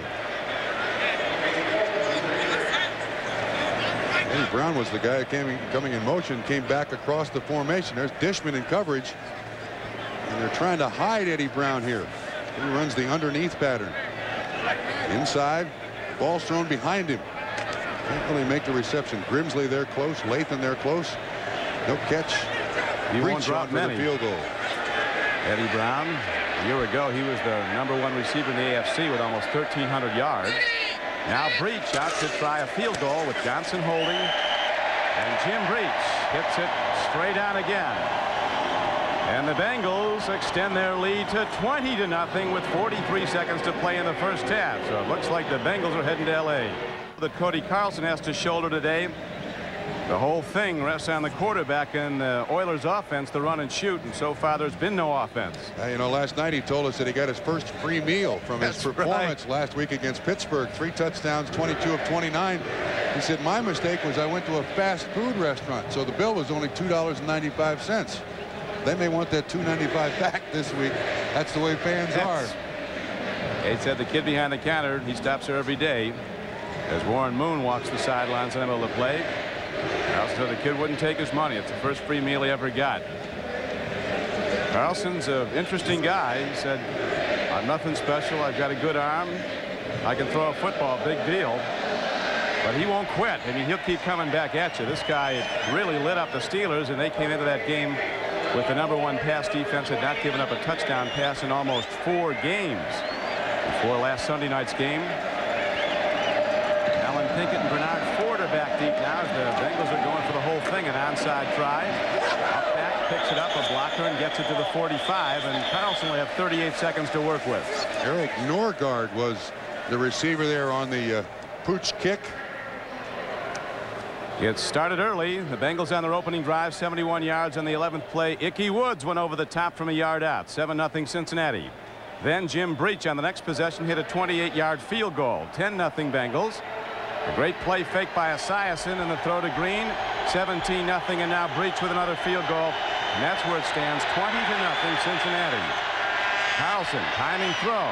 Makes a connection with Haywood Jeffries, close to a first down, but he didn't get out of bounds. Clock continues to run. Timeout, Houston.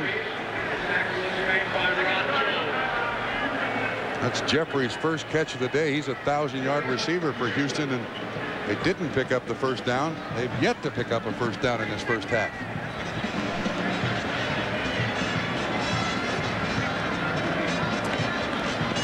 Next weekend, join NBC Sports for the AFC divisional playoffs. Saturday, it's Buffalo, where the AFC Eastern champion Bills will be the host of a divisional playoff game, and they will meet the Miami Dolphins if this score continues to hold up and Cincinnati wins. Day starts with NFL Live with Bob Costas, Will McDonough, and O.J. Simpson at 12 noon Eastern time. Then on Sunday, the other berth for the AFC championship will be decided when Silver and Black of the L.A. Raiders take to the Coliseum turf to play the Cincinnati Bengals if Cincinnati wins today. If Houston should come back and win this game, Houston would go to Buffalo and Miami would go to Los Angeles. If Houston comes back and wins this game, let's put it in the time capsule. The Fab Four, the team four, those 4 receivers were in the top 7 in the AFC. 2 of them were tied for the AFC receiving lead. And for the season, Jeffries and Hill. Jeffries was talking about the strong arm Carlson has. He said if you don't catch it with your hands, if he drills it at you, you're going to catch it with your face mask. Don, they just measured that last reception by Jeffries. Houston's first down of the ball game. 28 seconds to go in the first half. They knew it wouldn't be easy, and it's been worse than that.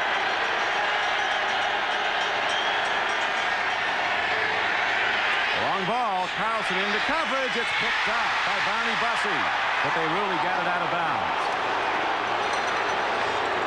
Carlson threw one right to Fulcher earlier for a Bengal interception.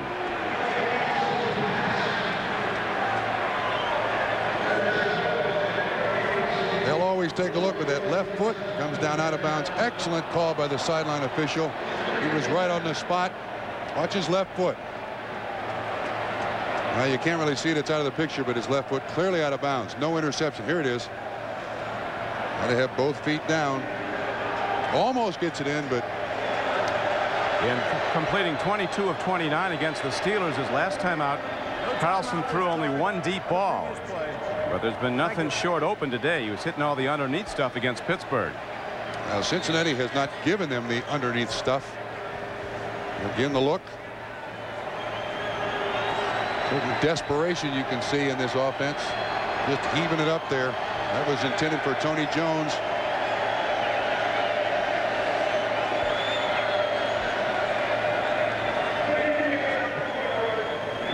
Timeout remaining. 1. Oilers with 1 timeout remaining. Carlson up under his center, Bruce Matthews.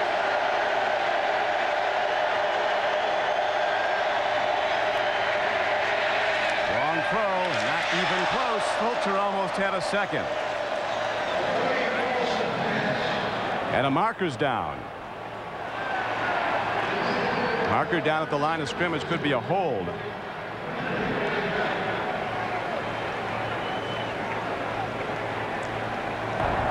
Holding. Number 66 to the offense. 10-yard penalty. Repeat, second down. Doug Dawson moved into guard to make the running game a little better last week against Pittsburgh. They had 195, but they've gotten nothing today. This is so disappointing for the Houston Oilers. Although the fans in Houston had the same concern about their team that the people in Cincinnati did. What team shows up today? Like the good one or the bad one? Oilers have beaten the Bengals 6 of the last 9 meetings, but they've lost 8 of the last 9 here in Cincinnati. A catch is made downfield by Curtis Duncan.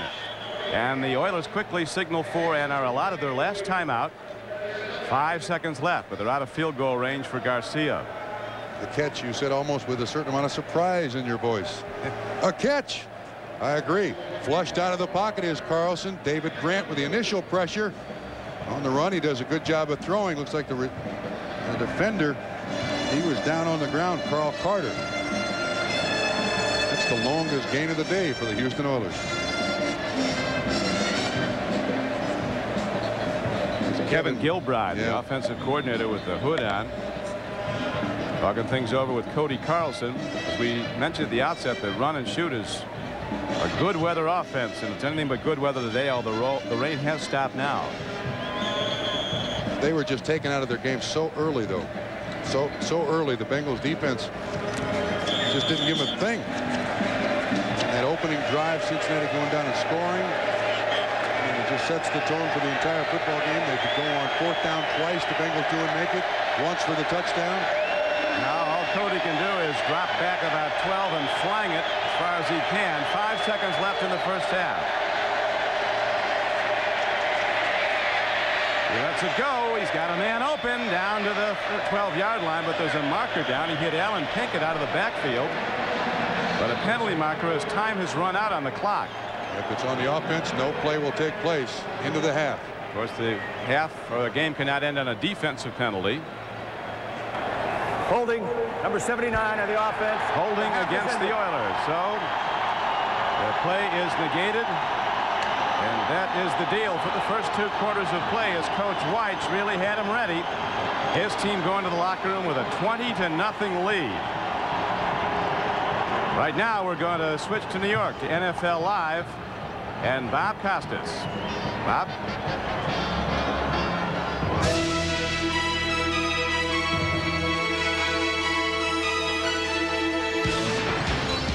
All right, Don Criqui, thanks a lot. Coming up at halftime here in New York, Bill Walsh on the first half in Cincinnati. Will McDonough updates the story of the Patriots' new head coach. And we'll talk with Raider defensive end Howie Long, his team, of course, with a bye this weekend. That's all just ahead after this.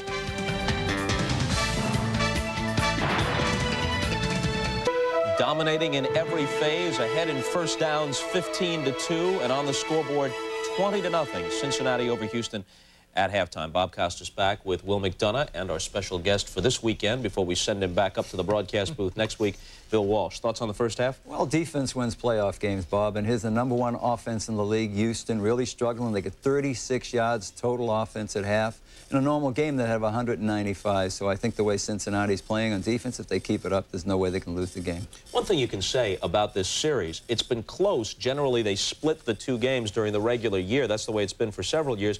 But it's home team dominated. The home team has won 11 of the last 12 between these teams. And again this year, Houston wins easily at the Astrodome early. Cincinnati wins 40-20 in Cincinnati a couple of weeks ago. And generally speaking, the last several years, the Oilers have not been close in the games played in Cincinnati. No question about it. Today, the Oilers have been out-hit. The Bengals have been quicker. The Oilers have been outsmarted. And it all started out with a pass to Rodney Holman, the tight end, in which he broke wide open because the Oilers blew the coverage. Now, as the receivers released downfield, notice that the defenders at the top of the screen are playing man-to-man. But at the same time, at the bottom of the screen, two guys are playing zone defense, so Holman is not at all accounted for. Most likely a miscommunication at some point, but this demonstrates that a team is basically psyched out for this game and has lost their poise, didn't come in with a lot of poise. And so this is the kind of thing that can happen on occasion. I thought at least Houston would score.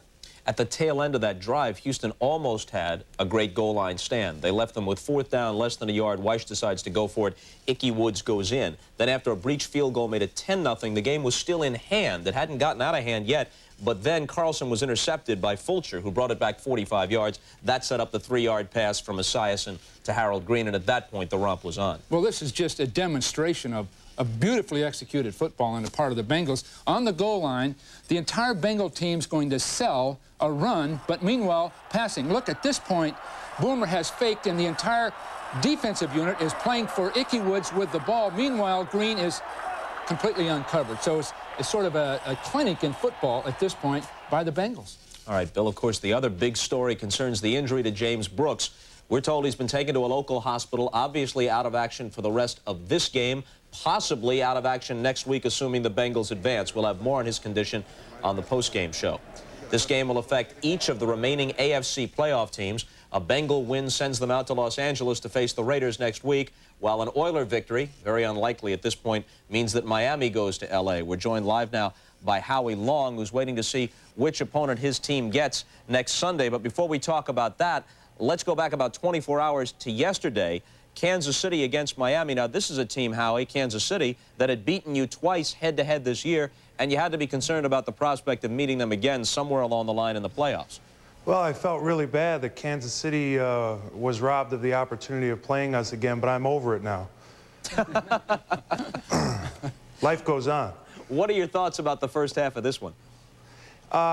You know, I think you're putting too much pressure on a backup quarterback, a third-year guy. After last week's performance by Cody Carlson, people were saying, hey, it's just an interchangeable part in the offense. Anyone can step in and be successful. Well, I think today's evident that it's too much pressure for a third-year guy to go up in Cincinnati, and the weather's a factor, and Cincinnati's revved up, and that division has more personalities than Sybil.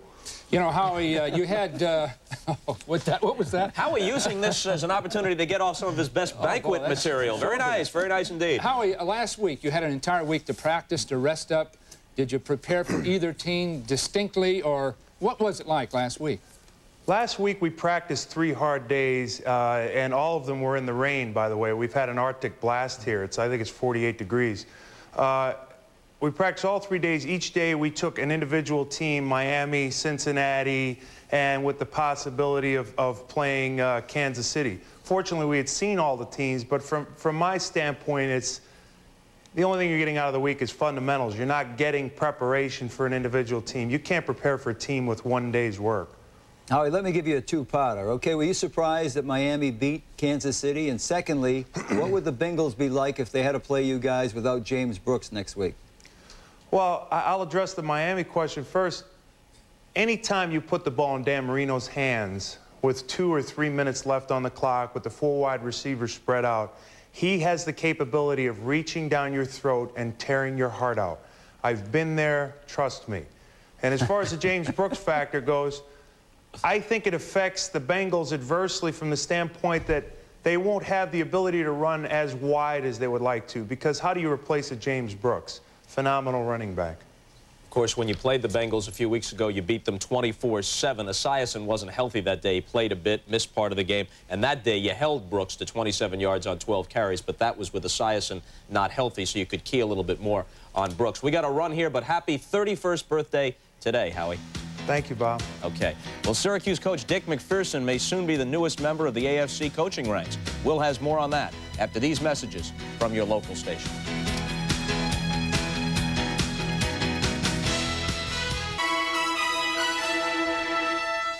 Still getting over Howie Long here. Very glib. This man's stepping right into one of these two seats as soon as his career is over. You guys better hope he plays till 40. That's his Boston roots, Bob. You know that. He worked on that for about 3 days, just what he was going to say. As if things could be any worse for Houston, by the way. I gave them an extra first down that was called back by a penalty late in the first half. So the first down differential was actually 15-1. Now, on the pregame show, Will reported on the Patriots head coaching job, saying that Dick McPherson, the very successful Syracuse coach, was headed for Foxborough. Anything more on that? Yeah, Bob, you know, I've been told by a couple of people today, some from the Patriots side, some from Dick McPherson's side, that he will definitely be named head coach of the New England Patriots, maybe as early as tomorrow. Are you surprised by that? I am, because I thought they would take a little bit more time, and I knew they had a bigger list, but Dick's a good man. He's got NFL experience with Cleveland in his background. All right, it's just about time for the second half in Cincinnati. Let's quickly check with O.J. and Todd again, beginning with the juice. Hey, Bob, the situation on James Brooks is that he does have a separated thumb. He's in surgery right now. I talked to team doctor, Robert Height Jr., and he says it's just like Warren Moon's. Warren Moon's went sideways. James's is dislocated backways. They think they can put a splint on it, and there's a good chance that he may be able to play next week. How's it over there, Todd? He's not very optimistic on this side of the ball. Early on, what they wanted to do is they wanted to get Cody Carlson some short passes and get his confidence up. But after the ball slipped out of his hands earlier, as Trump correctly called, probably should have been a fumble. And then threw the interception to Fulcher. It doesn't bode well for his confidence in the second half, because now down 3 touchdowns, they're going to have to put it up. Todd, O.J. will check back with you during the course of the second half. Now, coming up after the game, we'll have more interviews from Cincinnati, along with Don Shula, Marty Schottenheimer, and Buffalo coach Marv Levy. But for now, it's back to Riverfront Stadium for the second half after this from your local station.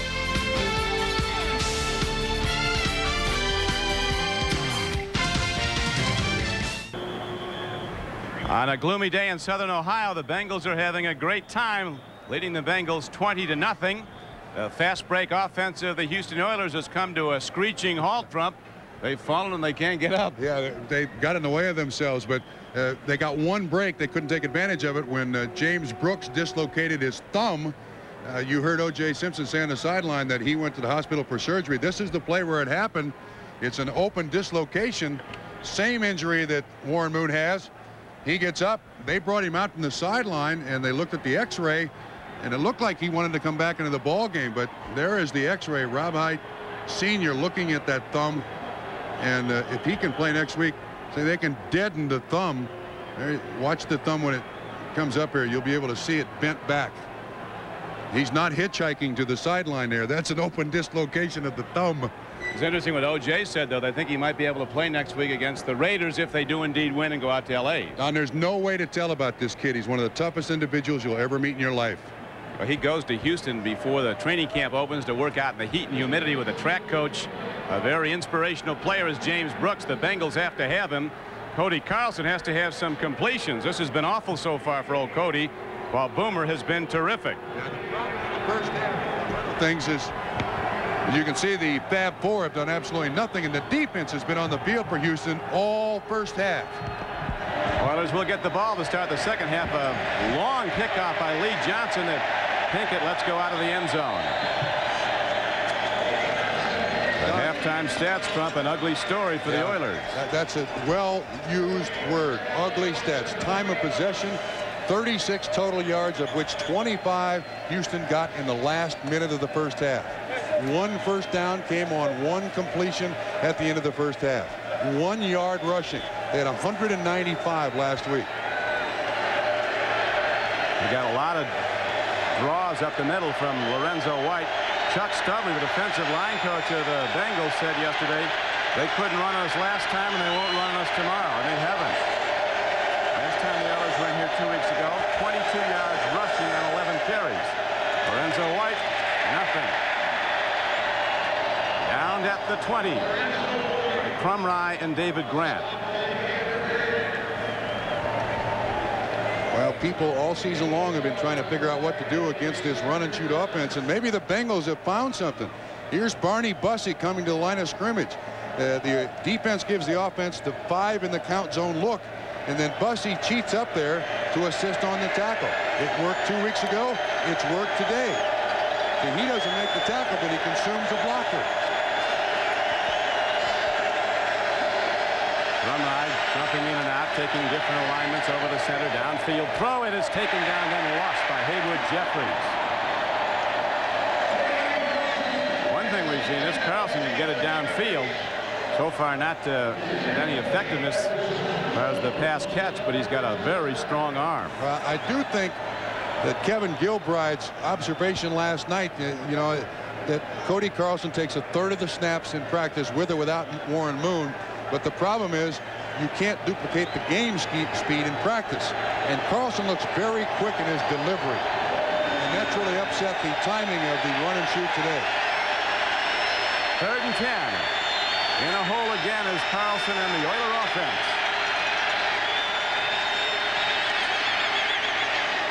Snap down. David Grant gets another. He does deliver a low throw. The Steelers knocked down 3 or 4 of his passes last week. Which is surprising because Carlson is 6'4". But Warren Moon has that straight overhand delivery. Carlson, you'll notice, is about 3/4. And the stunt again up front. Grant comes around and he just, that's twice. He just put his hand up there and knocked the ball out. Pure luck. But it just totally stifled this Houston Oilers run and shoot offense today. Greg Montgomery, a long-distance punter from Michigan State, hits the ball very well. Big charge into it. Mitchell Price is back to his 33. Breaks it. Races on. Montgomery has a shot, and he gets him.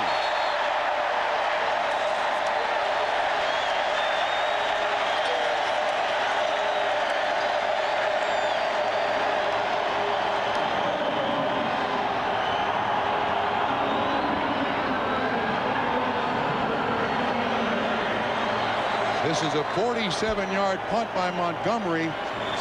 That's the good news. The bad news is it's a 36-yard return, a net 9. 25 McDowell and the punter able to get him down. Well, while things went good in the first half, they get even better to start the 3rd quarter as the Bengals start a drive inside the Oilers' 35-yard line. Dickie Woods doesn't get much. Ray Childress and John Grimsley on the stop. Don, I noticed in the first half that Bruce Reimers went out with an ankle injury. He's been replaced at left guard by Paul Giton. And the Bengals have a couple of injuries they have to concern themselves with. Reimers an excellent offensive guard. You see, actually Moyers has gone to left guard, and Giton, 68, is at right guard. There's Giton there.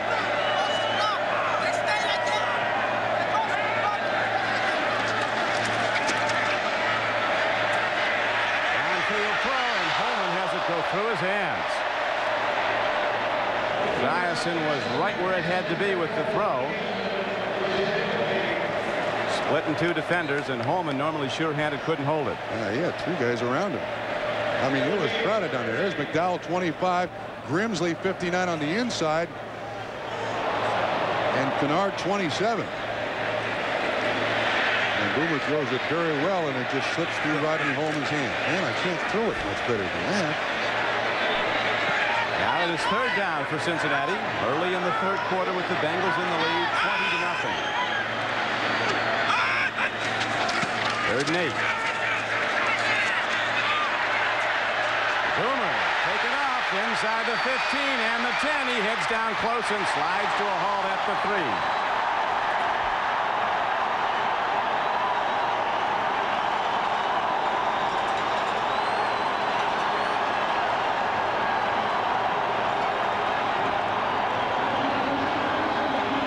Seven-yard pickup. You see everybody rotate out of there.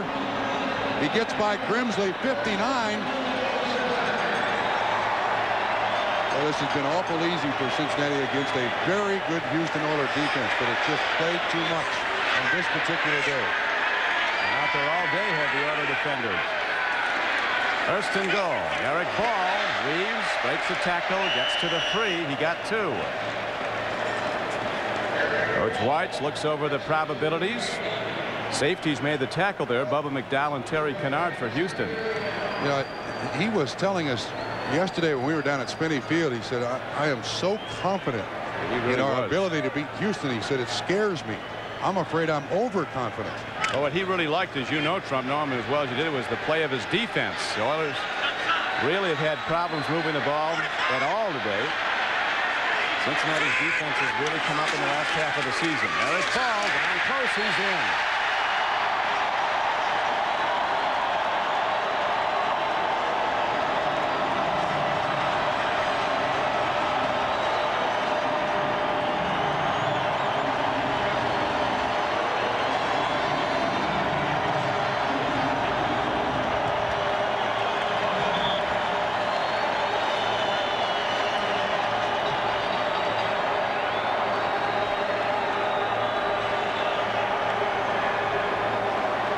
This is getting ugly.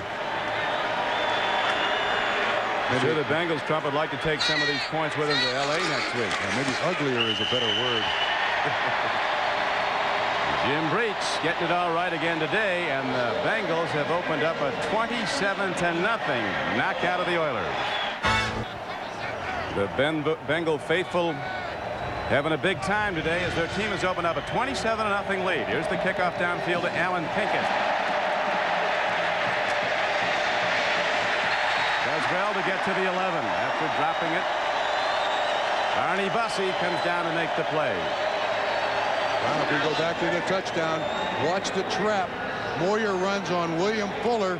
The running back has almost a straight line to the end zone. The defense is now so worn out. Watch how high they are at the line of scrimmage. See, they're just up there. They're just easy pickings for the Bengals offensive linemen. Coming right at you. Watch again. Fuller way high. Ball able to go inside. Very little contact until it gets in the end zone. He says, yeah. Yes, indeed. 11:24 to go, third quarter.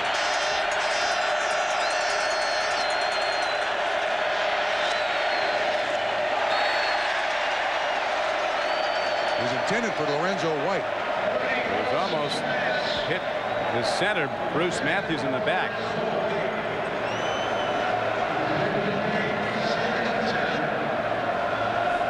Greatest postseason comeback in NFL history back in '57. Lions and the 49ers. Niners had a 27-7 lead. There's Paul Brown, the general manager of the Cincinnati Bengals.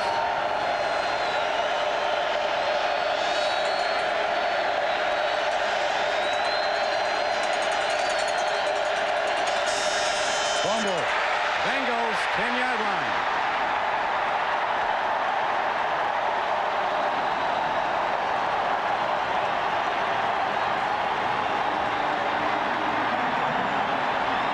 James Francis gets the ball.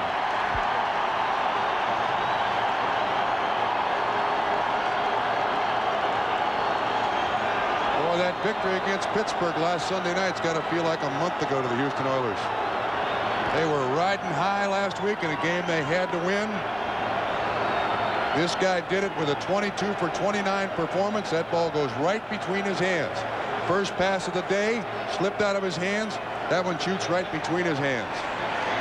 The backup quarterback now that Warren Moon is injured. The backup to Carlson is a rookie from Auburn, Reggie Slack. Boomer rolling out, might take it himself, looks for a block and gets it, and he heads in.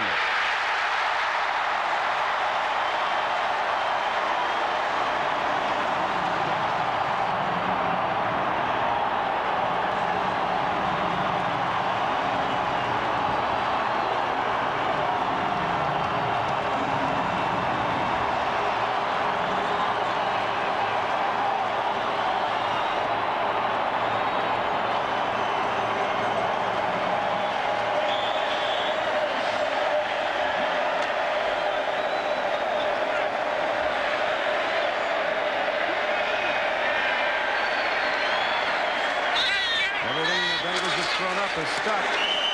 Another point does. 33-0 with more to come. 34-0. Coming right at you. This is the option play by Boomer Esiason. Good play action fake. No coverage. He needs one block. Points it out. Gets it. It's Eric Caddis, and we'll show you how good it is as he throws it up in the stands. That'll cost him $50. But Boomer can afford it. We'll show you the block by Eric Caddis after the kick here by Cincinnati. Lee Johnson kicks off again, and very well, powering it downfield into the end zone and out of it. Another touchback. And you saw the rollout, the keeper play by Boomer Esiason coming right at you. Here's Caddis. There's the big block right there. Watch him. You know where the ball goes, but again, everything is working for Cincinnati all day long, and the quarterback is even calling for blocks. Give me a block. Okay. I'll just waltz into the end zone. Cincinnati has now scored on 6 of its 7 offensive possessions in this game.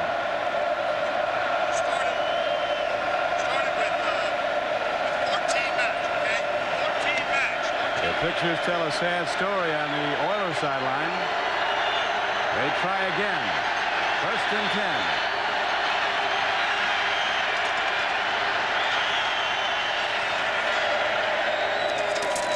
The connection is made as the ball is completed to Leonard Harris.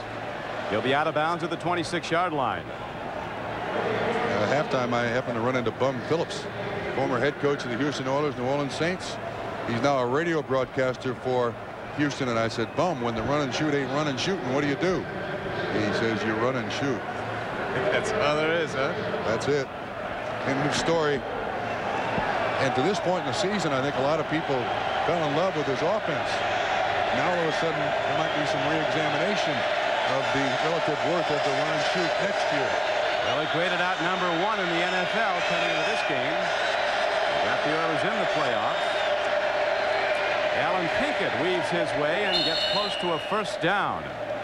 They're going with a little more quickness in the backfield. Pinkett's 185 pounds. He is Notre Dame's all-time leading rusher. And the matchup, one of the matchups we wanted to feature when this was still a game, was the center Matthews and Crumry, both Pro Bowlers. Crumry, of course, a former Pro Bowler. And they put Matthews at center because they thought his run blocking was a little better than Jay Pennison, but Crumry there to assist on the tackle. Step by step, row by row, you've got to start building someone. They did get a 1st down out to the 30. Pinkett out to the 33-yard line. Not big, but very strong. He can bench press over 400 pounds, Alan Pinkett. Tim Crumry, the nose tackle, was on the stop again. This is one of the features of this 4-1-6 defense that Dick LeBeau came up with, that is offsetting the nose tackle. And you see Dawson 66 and the center 74 trying to double and rub. Crumry quick enough to get off the block and assist to on the tackle. Robo Cat. Crumry still has that 15-inch rod in his leg from the injury in the Super Bowl. It is now getting back to that same all-pro level 2 years later. Carlson loses the handle again. He was to fall on it. Yeah, but now, wait a minute. Well, Pinkett recovers it, but that was a fumble in the 1st half. That was an incomplete pass in the 1st half. Yeah, but that's what it was ruled. But that was a fumble in the 1st half. Let's see what happens here. Again, arm going up and the ball comes loose. That's the 2nd time that's happened. He's bringing his arm up to go into the throwing motion and the ball is out. Now the umpire just signaled they're going to review that too. They're going to get it where Pinkett picks it up. Good second look. Our producer today for NBC Sports is Terry Ewert. Our director Andy Rosenberg. The executive producer of NBC Sports is Terry O'Neill. Coordinating producer of NFL football John Faratzis. Replay producer Glenn Adamo. The ball is at the 33-yard line with 9:03 to play in the 3rd quarter, and the Bengals leading the Oilers 34-0. Again, arm going up, ball going out, not a forward motion of the pass. This is an exact replay of what happened in the 1st half. They got the call in the 1st half as an incomplete pass. I don't think there can be any doubt about this one. It stopped raining now. Can the ball be that wet off the field? I don't think Jack Pardee thinks it stopped raining.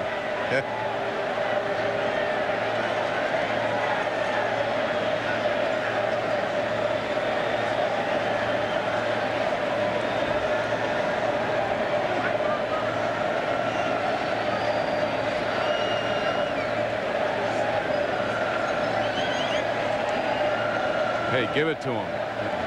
Give an incomplete pass. It was 10-0 at the end of the first quarter, Bengals. 20-0 at halftime. It's only gotten worse for the Oilers in the third quarter as the Bengals have scored twice, 14 points. That's not Jack Fetty you see there. Jack Fetty is sitting right around the corner. The interesting Cincinnati Bengals, Trump, unless something monumental changes here, will be going to the Raiders at the Raiders next Sunday. About the only drama left in this football game is, does Eric Wilhelm come in on the next drive? We have a reversal. They're ruling a fumble on the play. The ball will be moved back to the spot of recovery. Fumble this time, huh? Rumpy's well satisfied. There's Jack Petty, the replay official. That's an excellent call. Jack's the gentleman on the left. There he is. Warren Moon got hurt, leading 34-0. Let's get him out of here now. Another left-hander. There's Warren Moon. Jack Fetty was a long-time official. Looks like he's trained up a bit. Not good memories in this stadium for Warren Moon. This is the one from the first quarter. And the same thing happened. And they ruled that the whistle blew on the field. And that's why it was not overturned. But they were both fumbles. That one was ruled an incomplete pass. But, you know, Carlson, who is from Texas, come up in this bad weather. It's a little bit wet. Like he said, Trump, our idea of a cold day in San Antonio is 55. Well, it's in the low 30s here, but the chill factor is way below that. Wind has picked up somewhat. The wind has not really been a factor, but there is a wind gusting. 32 degrees is the temperature.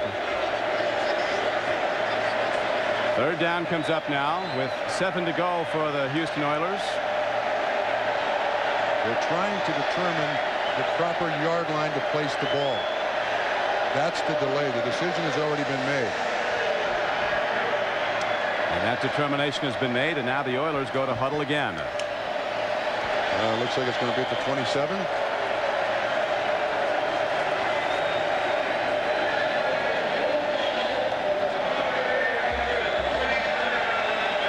So the run and shoot sets up. But it's been firing blanks all day.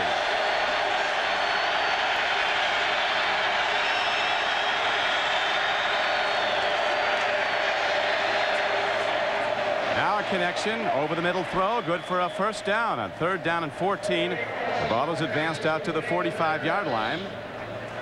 Leonard Harris makes the catch, good for a 17-yard gain. If I'm not mistaken, I think that's the Houston Oilers' longest gain of the day. That 17-yard reception. This is an offense that was over 6,000 yards for the season, scored 405 points. And their longest gain to this point, 17 yards, and they've been shut out.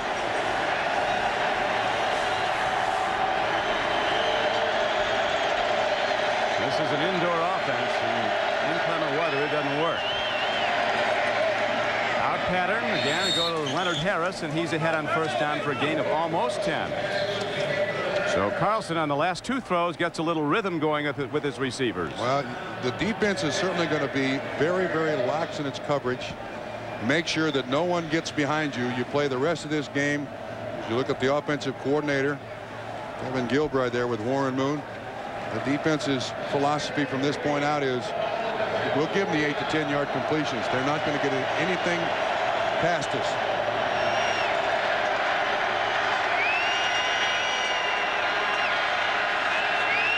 Second and 3. Alan Pinkett breaks ahead into open field, and Pinkett's on the run down inside the 35-yard line. Well done by Pinkett as he breaks ahead. Rod Jones and Eric Thomas, 2 defensive backs, finally brought him down. We certainly have documented Barney Bussey cheating to the line of scrimmage all day. He messes up the number count, but watch, Bussey misses the tackle, and therefore Pinkett can get up the field. He's got to get up there and cheat the line of scrimmage, but he's also got to make the tackle. Pinkett with a nice pickup for Houston. 6:50 to go. Third quarter. Bengals in the lead 34-0.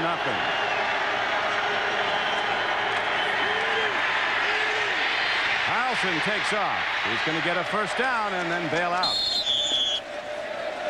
So the Oilers now down the closest they've been from. Closest they've been is the first time across the 50.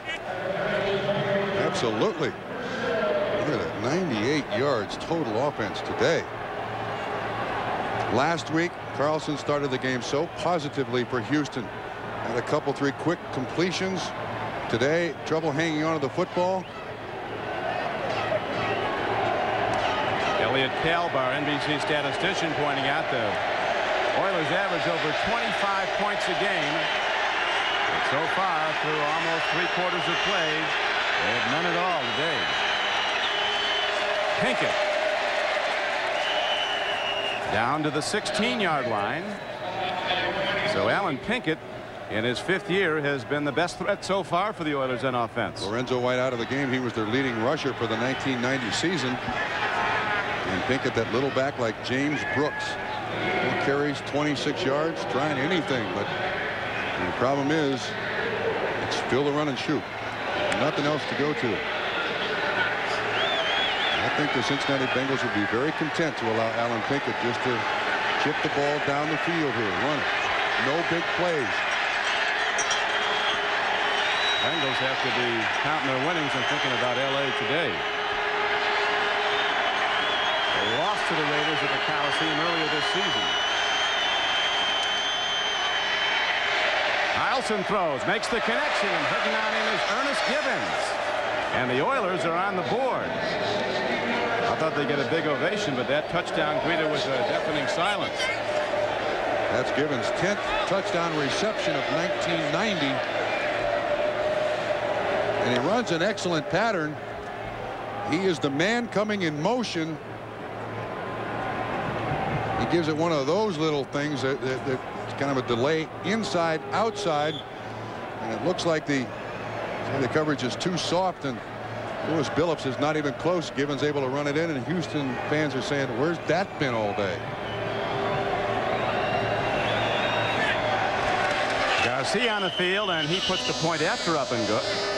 And so with 5:15 to play in the 3rd quarter, the Oilers are finally on the board, trailing Cincinnati 34-7.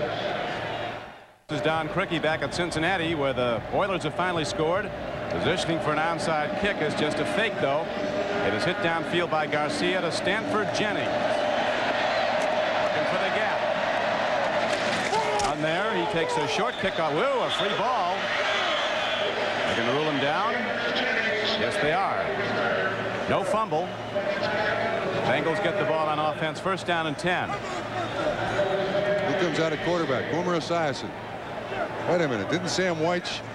Here you see the kickoff. Right. Here you see the kickoff return. It looks like he's down, but 2 weeks ago, an open dislocation of the thumb by Warren Moon. See again, it's Eugene Seal who makes the hit. Saying his knee was down, and Boomer Esiason is still in at quarterback. Stanford Jennings in at running back, and he gets the carry.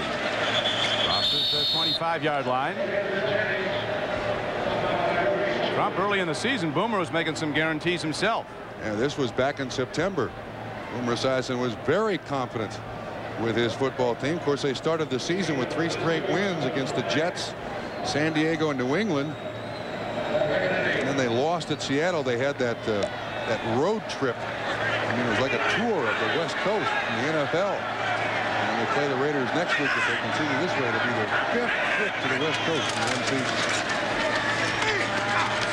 Out pattern goes to Eddie Brown on a 2nd down and 9 play. He's ahead for about 8 yards. Sam White is taking a chance. I mean, you see Eddie Brown's route here. Patrick Allen is the man in coverage, and it's a very high percentage pass, just a hitch. Sam White saw Warren Moon hurt 2 weeks ago when the game was out of reach. And frankly, without Boomer Esiason at quarterback, this team has no chance.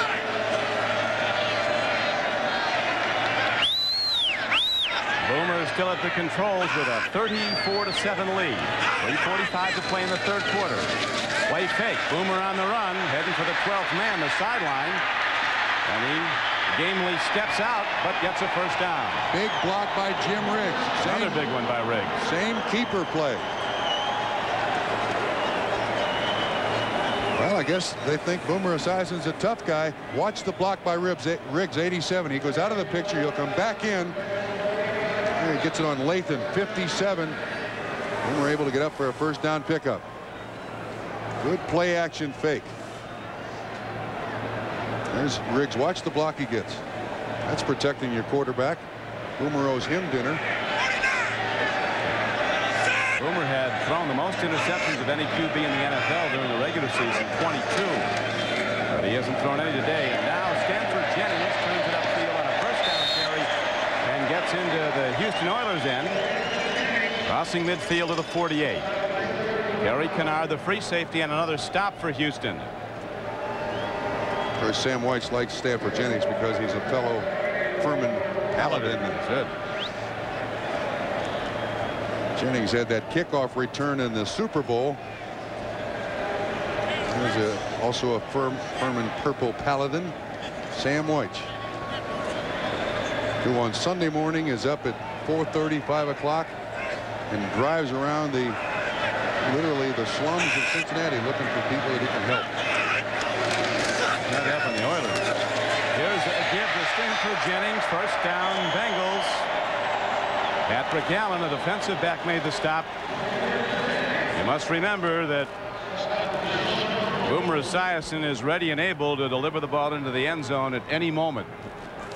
We're running the clock now, but he will go to hit deep again. My opinion would be that's foolish to try to get it way down the field, because then you put your quarterback in jeopardy. And you can see the fatigue of the Houston Oilers. They blame bad tackling on their loss to the Bengals 2 weeks ago. And now they're so worn out, the bad tackling has resurfaced. Stanford Jennings, who had a moment to remember in that Super Bowl. Joe Robbie Stadium, ran back a kickoff against the 49ers for a touchdown. Handoff to Eric Ball. He breaks through tacklers, keeps on moving, and finishes down at the 25-yard line. 15 yards and another first down, tackle again by Kennard. You know, Don, coming into the second Bengal game here in Cincinnati, the Houston Oilers defense was ranked #1 against the rush. Watch 84 Caddis on the trap. After that game, when James Brooks had 201 yards rushing, they dropped to #2. The Cincinnati Bengal offense, their rushing game, has personally dismantled this Houston rushing game in 2 games late season in 1990.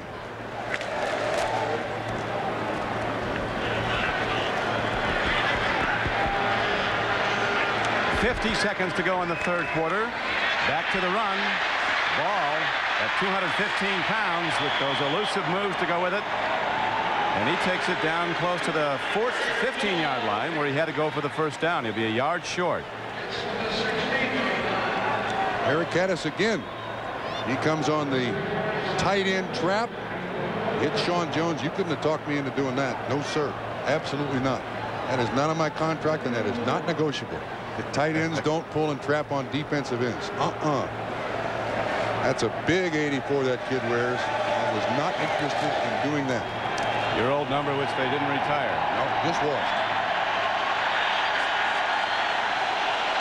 Third quarter runs out. And the Bengals win that one 14-7 as they command the game 34-7. They'll be right back to Riverfront Stadium after these messages from your local station. Yesterday, as you're probably aware, the Redskins were a winner at Veterans Stadium in Philadelphia 20-6, an upset winner. And then Miami held on to beat Kansas City at Joe Robbie Stadium. Divisional playoffs come up next weekend, beginning with NFL Live at 12 noon next Saturday. The Dolphins will go against the Bills at Buffalo, and the Bengals will go out west to play the Raiders at Los Angeles if this score holds up. Eric Ball reverses his field and takes it down to the 10-yard line.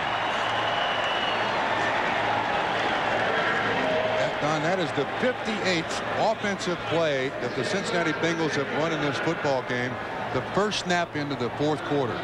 The most plays the Oilers defensive plays have faced this year, 68. I mean, you need balance when you win in the NFL. Offense to defense, run to pass, and look at the imbalance there today. 29 plays offensively for Houston to 58 for Cincinnati.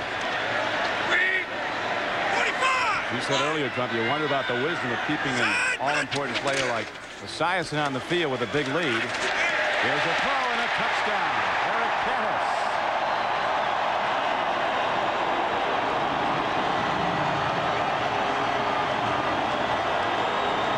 Well, I guess after the 2 big blocks he throws for Boomer Esiason, Boomer feels like he owes him one. So he throws it to him. These Bengal fans have to be tired of cheering. They're worn out. Esiason does take a hit here when he throws the ball. It's a good one. Looked like Glenn Montgomery was the guy who hit him, but Caddis runs the out-in route. Nobody there. Now will we see Wilhelm?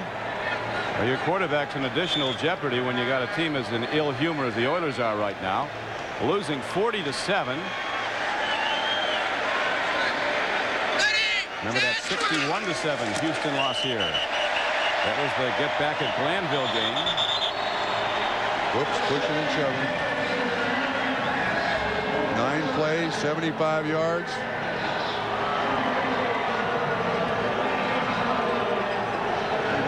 So when we come back, the Bengals will be kicking off again. The Silver Bullet is the right beer now. Back to Cincinnati for yet another kickoff as Bernard Ford runs it back for the Oilers and gets to about the 26-yard line.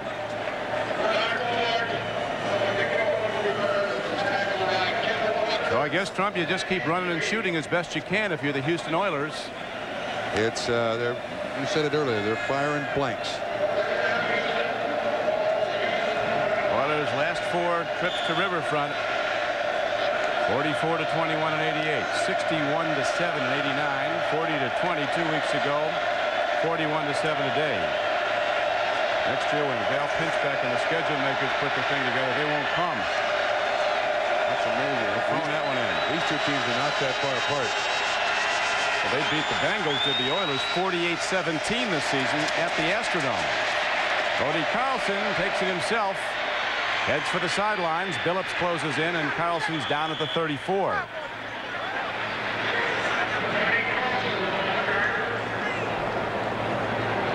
David Grant makes the tackle. We were talking about the run and shoot not being a good weather offense, and everybody agrees with that. The one argument against it, Detroit went up to Green Bay not long ago and won in freezing, but it wasn't rain. Well, I just think you're not a run and shoot man. No, not I know really. Bill Walsh isn't. Not really. We saw Warren Moon against the Kansas City Chiefs just tear up the Chiefs. And Carlson here showing his guts by sticking his head in there and picking up about 9 yards. Throwing a catch on the quick out pattern. Turning out is Ernest Givens, who caught the touchdown pass.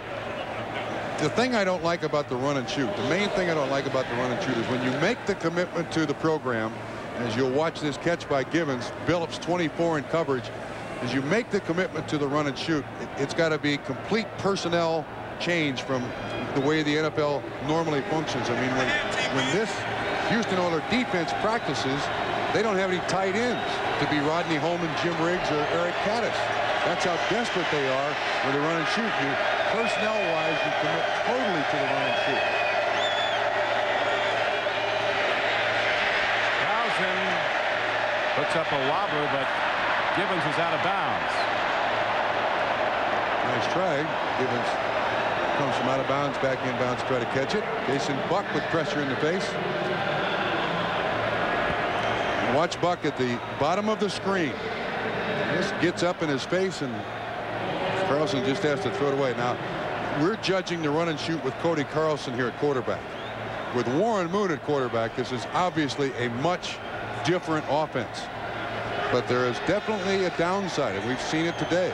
When it doesn't work, you have nothing else to go to.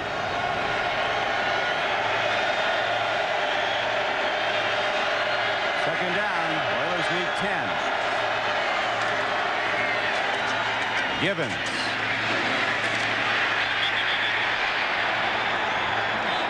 Eric Thomas got him first, then Rod Jones came up and stuck him.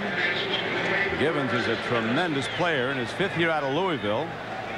72 regular season receptions, 9 for touchdowns. He was 21 yards short of 1,000 yards receiving. Jeffries was over 1,000 yards receiving for the Oilers this year. So was Drew Hill. You know, Gibbons, when he heard that they were going to the run and shoot, insured himself at a cost of $35,000 against injury. There's the defensive coordinator of the Bengals, Dick LeBeau. Tip of the cap to him. He has shut this run and shoot down twice in a row now. His defense was maligned early, but in the recent weeks they've really risen up. Carlson drills the ball downfield, too much on it. Jeffries running the fly pattern. Had a step on Rod Jones, but an overshoot. Again, Dick LeBeau, he has folded and spindled and manipulated this defense throughout the season to get it to perform at its level. Early and middle stages of this season, it did not function very well. The offense had to go out thinking that they had to score 40 points to win a game. This guy has not been given enough credit for all that he's done with his defense of changing personnel and just moving around to give a different look on every single snap. And frankly, the last couple of 3 weeks, this defense has played very respectable. Early they had no pass, not any. Now they've gotten a good one in the recent weeks. Grant's been a big factor there as the punt is run back for Cincinnati by Mitchell Price.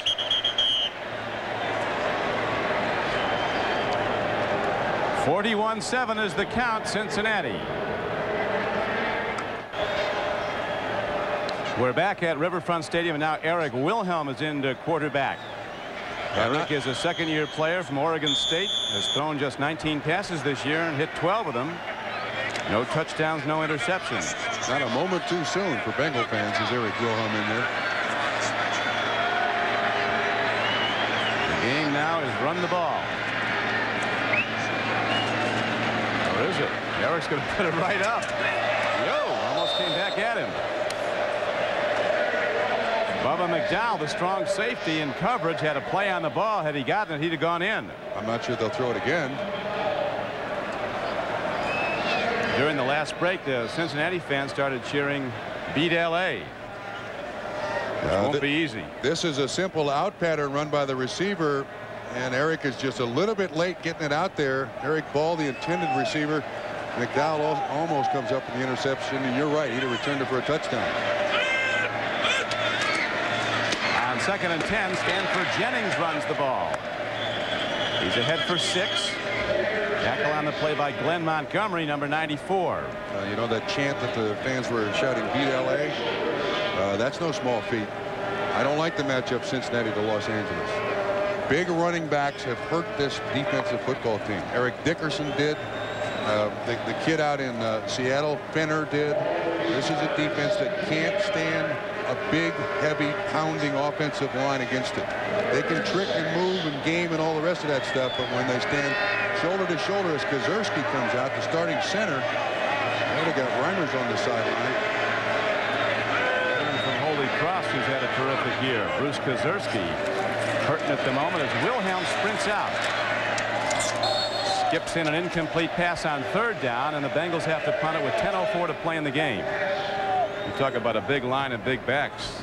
The Raiders have that. What a great year they've had. Out of the playoffs 5 years, now 12-4 and a divisional champion. There's Bruce Kozerski. It looks like they're looking at his elbow.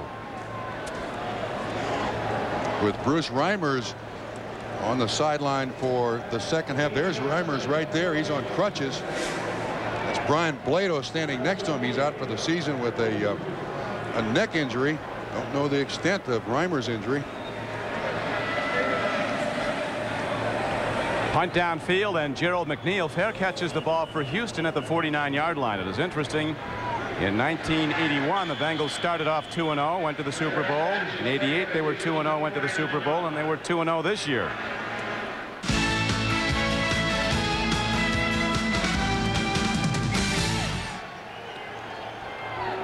With Bob Trumpy, this is Don Crickey back at Riverfront Stadium.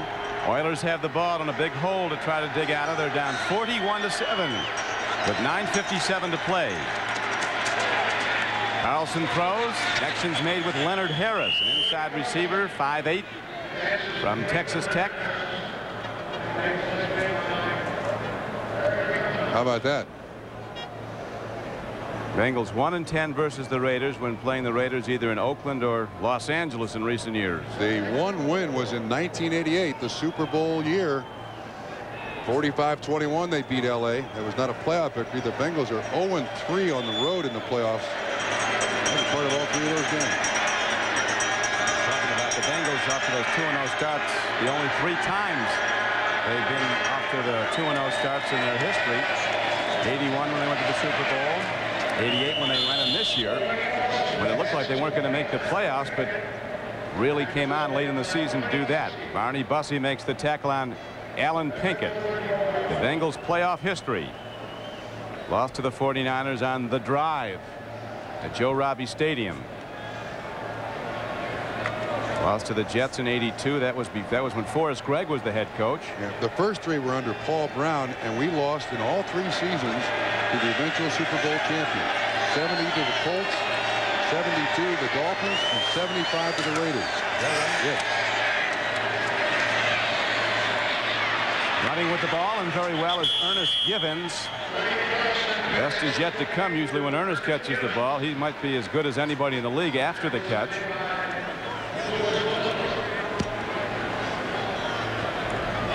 Another Super Bowl fact, 16 of today's starters for the Bengals started in Super Bowl 23. There's one not there. That's a big one. He starts at right guard for the Los Angeles Raiders. Max Montoya. Max Montoya. Left as a Plan B free agent. Did. Big loss. An even bigger loss right now because they had 2 offensive linemen go down today. We don't know if they'll be back next week. Carlson a bit low on his throw attempt to Givens.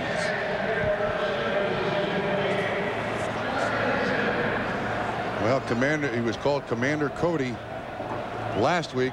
Maybe he's down to Colonel. I should say Corporal. A report, Reimers is in better shape than was initially feared. He has a twisted ankle and should be ready to go next week. And there is the shooting star of the run and shoot, Warren Moon.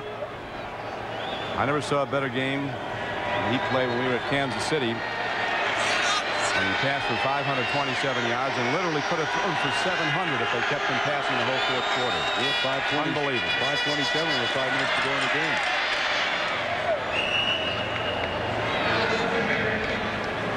Pinkett takes it down to the 5-yard line, a 15-yard run. That's a little trap they run. Houston runs. Watch the center. He's got Crumry on him.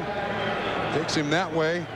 Good double team. Pinkett pops right up in there. Now that Eagles defense is pretty much taking the rest of this game off, and they got to be careful they don't get hurt. Hitting each other. Yeah, you saw Fulcher get hammered there. Got to play hard or you get hurt. First down and goal for the Houston Oilers with 7:05 to play.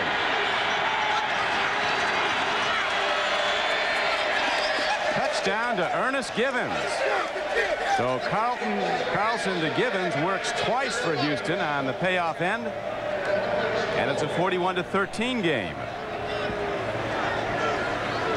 Ernest having a big day if no one else on the Oilers is. Irrelevant points in this football game, though.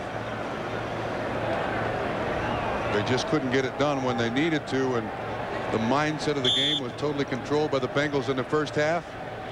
Givens is the inside receiver there. No coverage on him. Carlson rolls to it. Makes the completion. But irrelevant points. And the irony is, if this game were at the Astrodome, the score would probably be the same, only reversed. That's how dominant the home team has been in this rivalry. It'll be 12 of the last 13 times that the Oilers and the Bengals have played that the home team has won. Carlson to Givens, touchdown pass, their second scoring combination of the day. Gives the Oilers 14 points, but they're long out of this game, trailing 41-14. Eddie Garcia ready to kick it off. Hits it hard, but low. And Eddie Brown looking to run it back. Eddie wisely steps out. Yeah, the Bengals had their hands team on. They're expecting the onside kick, but I guess Jack Pardee says, let's try to get out of here with no more injuries than we've gotten. Are you a sports illiterate? That wasn't directed at you, Trump. That's a rhetorical question. I hope. Certainly not if you're watching this game, but some American men don't care about spectator sports. Join Jane Pauley tonight for the return of Real Life, where Jane will talk with some men who feel out of place, even inadequate, when talking about sports. Then real nightmares from the Middle East revealed. Americans trapped in desert dungeons and brutally tortured. Why do they blame their own government? Watch Expose, anchored by Tom Brokaw. It'll be an extraordinary hour of television tonight only on NBC. Game clock down to 6:40 to play. And the Bengals, as we mentioned earlier, their coach Sam White said our playoff season began 2 weeks ago against the Oilers. They put the knockout punch on the Oilers that day. It was even worse today. Well, with the confidence the Houston Oilers had coming into this game, this has to come as a real shock to them. Well, Carlson congratulating his offensive lineman there. He was a star for 1 week. Wilhelm, left-hander, drills it out. Like those southpaws in the Cincinnati offense. Mike Barber makes the catch. And really, as you've mentioned, Trump, have to really compliment the job the Cincinnati coaching staff did. Jim Anderson, Dana Bible, Marv Braden, this is all in alphabetical order. Bill Johnson, Dick LeBeau, their coordinator, Jim McNally, Dick Seltzer, Mike Stock, Chuck Studley, and Kim Wood. They had them ready. Yeah, the defense on this team is the part that's made the major change. And it's not that they've gotten somebody back that's been helping. The defensive surprise of the team have been 2 people, I think. James Francis, the linebacker, and Barney Bussey have played extremely well for the Cincinnati Bengals latter stages of the season. And this is not a big, tough defense.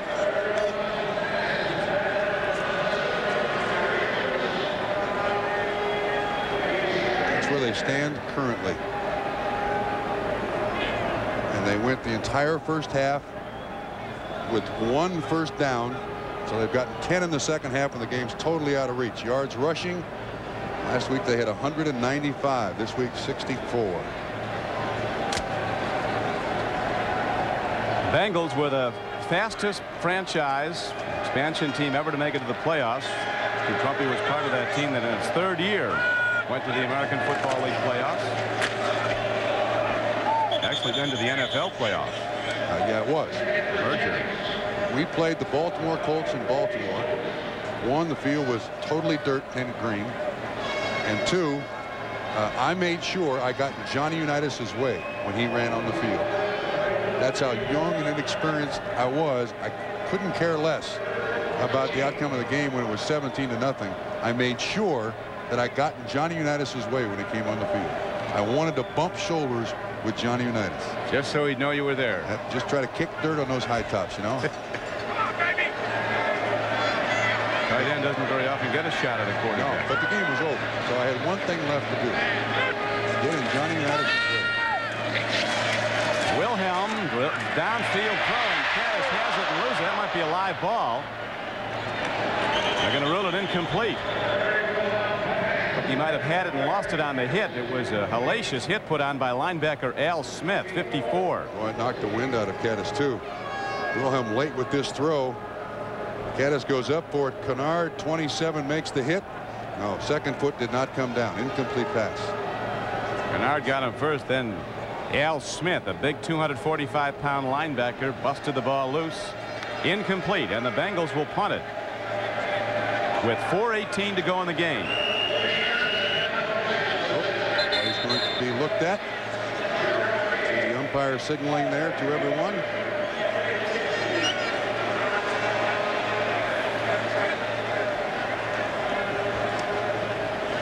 On the postgame show, we'll be joining Bob Costas, Will McDonough, Bill Walsh, and here at Riverfront Stadium, O.J. Simpson and Todd Christensen as they're reviewing that last play. Trump, what kind of a shot do you think the Bengals have next Sunday against the Raiders? I don't like their chances. I don't like their chances. Marcus Allen and Bo Jackson and that big offensive line. After further review, the play stands. Incomplete pass, 4th down. I don't like their chances. How about Miami at Buffalo on Saturday? I like Buffalo, regardless of the weather. Have you heard whether Jim Kelly's going to be back and able to play? I haven't. I know that this week he started running and strength training on his ailing knee. He's been throwing for about 10 days. McNeil back for the Oilers. I'm quite sure it's a decision that hasn't been made yet. Reich has been sharp when he had to be in that win over Miami. Bills just showed up in their final game with nothing to gain at Washington. This telecast is presented by authority of the National Football League and is intended for the private use of our audience. Any rebroadcast or other use of this telecast without the express written consent of the Cincinnati Bengals and the National Football League is prohibited. This game is the property of the National Football League, of the Bengals and the Houston Oilers. All rights are reserved. Next week, NFL Live begins at noon. Then it's Miami and Buffalo Bills at Orchard Park, New York. On Sunday at 3:30 p.m. it's NFL Live. Then the Bengals take on the Raiders at the Los Angeles Coliseum. Almost a pickoff here by James Francis, number 50. Interesting thing that Cincinnati now must consider with the inclement weather here this time of the year. Do they go someplace? The only completed Cody passes in Wyoming. Do they go someplace to work out in preparation for the Raiders, or do you stay in Cincinnati? Now, see, they've made 5 trips to the West Coast to play teams. When they played Seattle on a Monday night, they went to Los Angeles. Actually, they worked out in Seattle and stayed out there on the West Coast to play the Rams the next week and won that game. Lost to Seattle and beat the Rams. So a lot of decisions have to be made in short order here about this trip to the West Coast. Carlson throws, and he's almost picked off by Lewis Billups. It really is a different world they'll be playing in next Sunday at Los Angeles, where warm and sunny. They'll be playing on a grass field. It's 30 degrees today here in Cincinnati. Artificial turf. It's wet. I think the Chiefs really might have set the standard. They went down to Vero Beach, worked out all week, getting ready for the Dolphins, and almost won it. Yeah, a lot of teams have gone to Vero Beach. Cleveland went to Vero Beach several years ago, but the Rams facility is certainly available. They're not in the playoffs, so you could move into the Rams facility in Anaheim, and you know, they've got the same videotape equipment. They could just take their tapes out, and the Bengals could move in.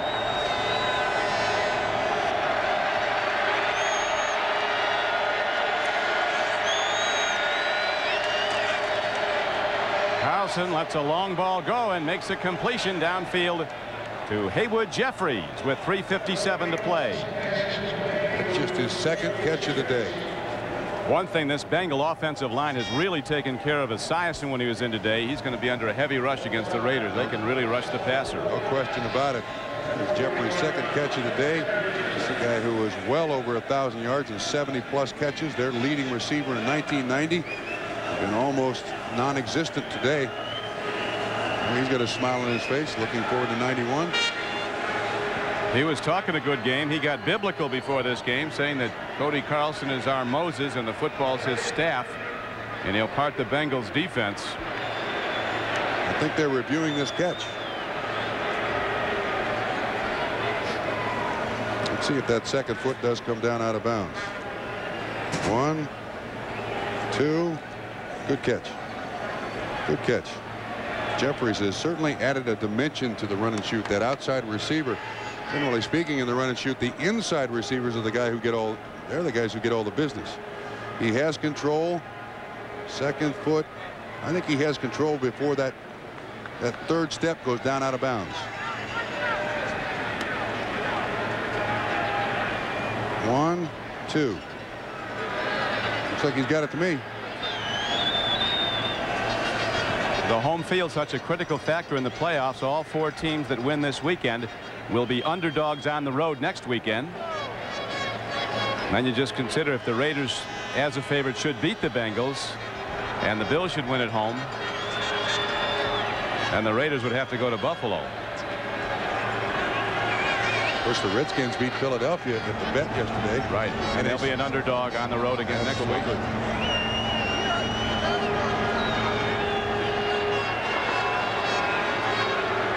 He's released tomorrow from Marion Prison over in Illinois. You know Pete Rose well, Trump. Do. Apparently his home's for sale in Cincinnati. He's going to move to Florida. My understanding, the home was already sold. And he's also selling his house in Plant City, and they'd like to settle. He and his family would like to settle in Boca Raton, Florida. But he has to spend 3 months, I believe, in a halfway house here in Cincinnati before he can even contemplate moving to Florida. And yes, he is still an icon here in Cincinnati. I mean, there are people that will forgive him for anything, and he is the greatest sports hero this city has ever had. It's still Pete Rose way outside this stadium, and I don't think it'll ever change.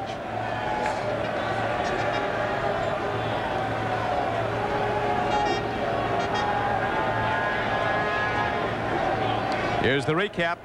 Early in the game, Ickey Woods on a 1-yard dive over the top gave the Bengals a 7-0 lead. Soon after, Jim Breach kicked a 28-yard field goal, and the Bengals were rolling, only to pile on more when Esiason with a great play fake through to Harold Green. And then Breach kicked another field goal. Eric Ball with a 3-yard touchdown run in the third quarter. And then Boomer Esiason ran one in himself. And it has since been extended to a 41-14 lead. As the Oilers now, in what has become garbage time, get the ball up the middle of the field and down to the 49-yard line. Not done with the scoring yet. There's more. Wait, there's more. Carlson to Gibbons, 16-yard touchdown pass, and the Oilers were finally on the board. Esiason to Cattis, a 10-yard touchdown pass. You thought that was in thanks for those good blocks he threw for Boomer. Well, when you make the tight end trap, you got to throw him a touchdown pass. You have to.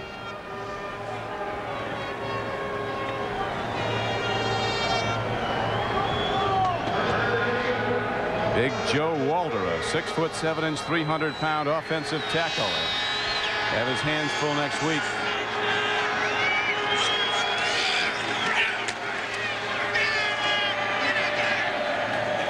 Here's an out pattern to Leonard Harris.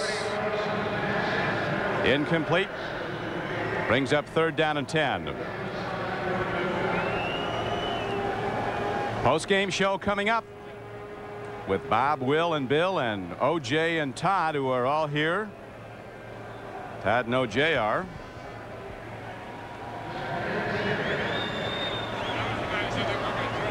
Yeah, Don, if there was a turning point in this game, my feeling was that pass that slipped out of Cody Carlson's hand went as incomplete. But I think it told a lot of people on the Houston sideline, it's not going to go easy for us today. And it hasn't since that play. Carlson trying to elude the rush. Down at about the 48-yard line of Cincinnati. Jason Buck ran him down. The game was sold out here in Cincinnati, but there won't be any traffic jam leaving. The Bengals sent their fans home early and happy.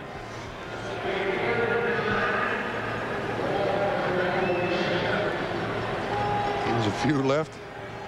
Actually, the Ohio River was about 2 feet away from closing this place down. Yeah, it was pretty tough about 5 or 6 days ago. As a matter of fact, they closed some riverfront restaurants. There's Eric Cattis on the sideline. Big blocking day and a big reception day for Eric Cattis. Actually, everything worked for Cincinnati. The only negative, the injuries to James Brooks and Bruce Reimer.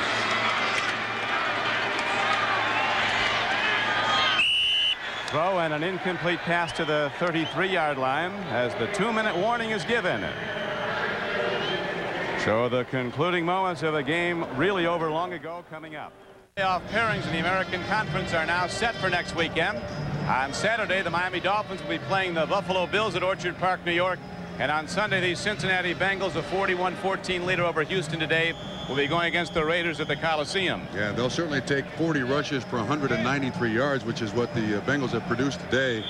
But I don't think that's possible against the Los Angeles Raiders. That is a very difficult team to run on, and they're also an excellent team at rushing the ball. It's got to be the Bengals fans and players' two major concerns.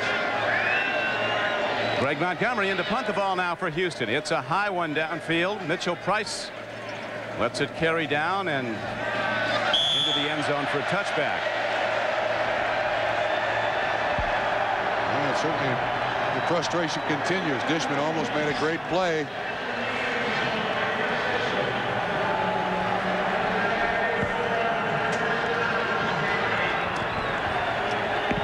The executive producer of NBC Sports is Terry O'Neill. The coordinating producer of NBC's football is John Feratsis. Today's game was produced by Terry Ewert, directed by Andy Rosenberg, videotape producer Glenn Adamo, associate director John Gilmartin, production associates Ed Fibishoff and Bill Matthews, technical manager Bill Parinello, production manager Ralph McFarland, technical director Mitch Geller, and we thank them all. As the Bengals, who've not been to the playoffs since 1988 when they took it all the way to the Super Bowl, are ready to make the next leg, a trip to Los Angeles. I guarantee you that the question will still remain here in Cincinnati. Which team shows up next week? The team that played today or the team that played against the Raiders several weeks ago in Los Angeles? And the Bengals have not, they just weren't able to put together a long winning streak. They had 3 to start the season, but then they've now ended to this point with 3 wins.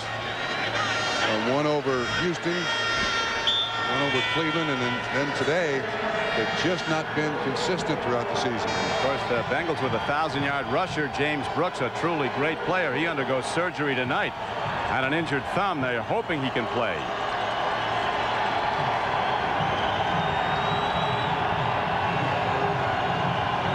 So now the game clock will wind out, and what remains of a very enthusiastic Bengal following saluting the Bengals on one of their best performances as they beat the Houston Oilers 41-14. The final snap to Wilhelm, and that will do it. The post-game show is coming up at NFL Live, and a review of today's game and what's coming up next weekend as Sam White scores a tremendous victory along with his Bengals.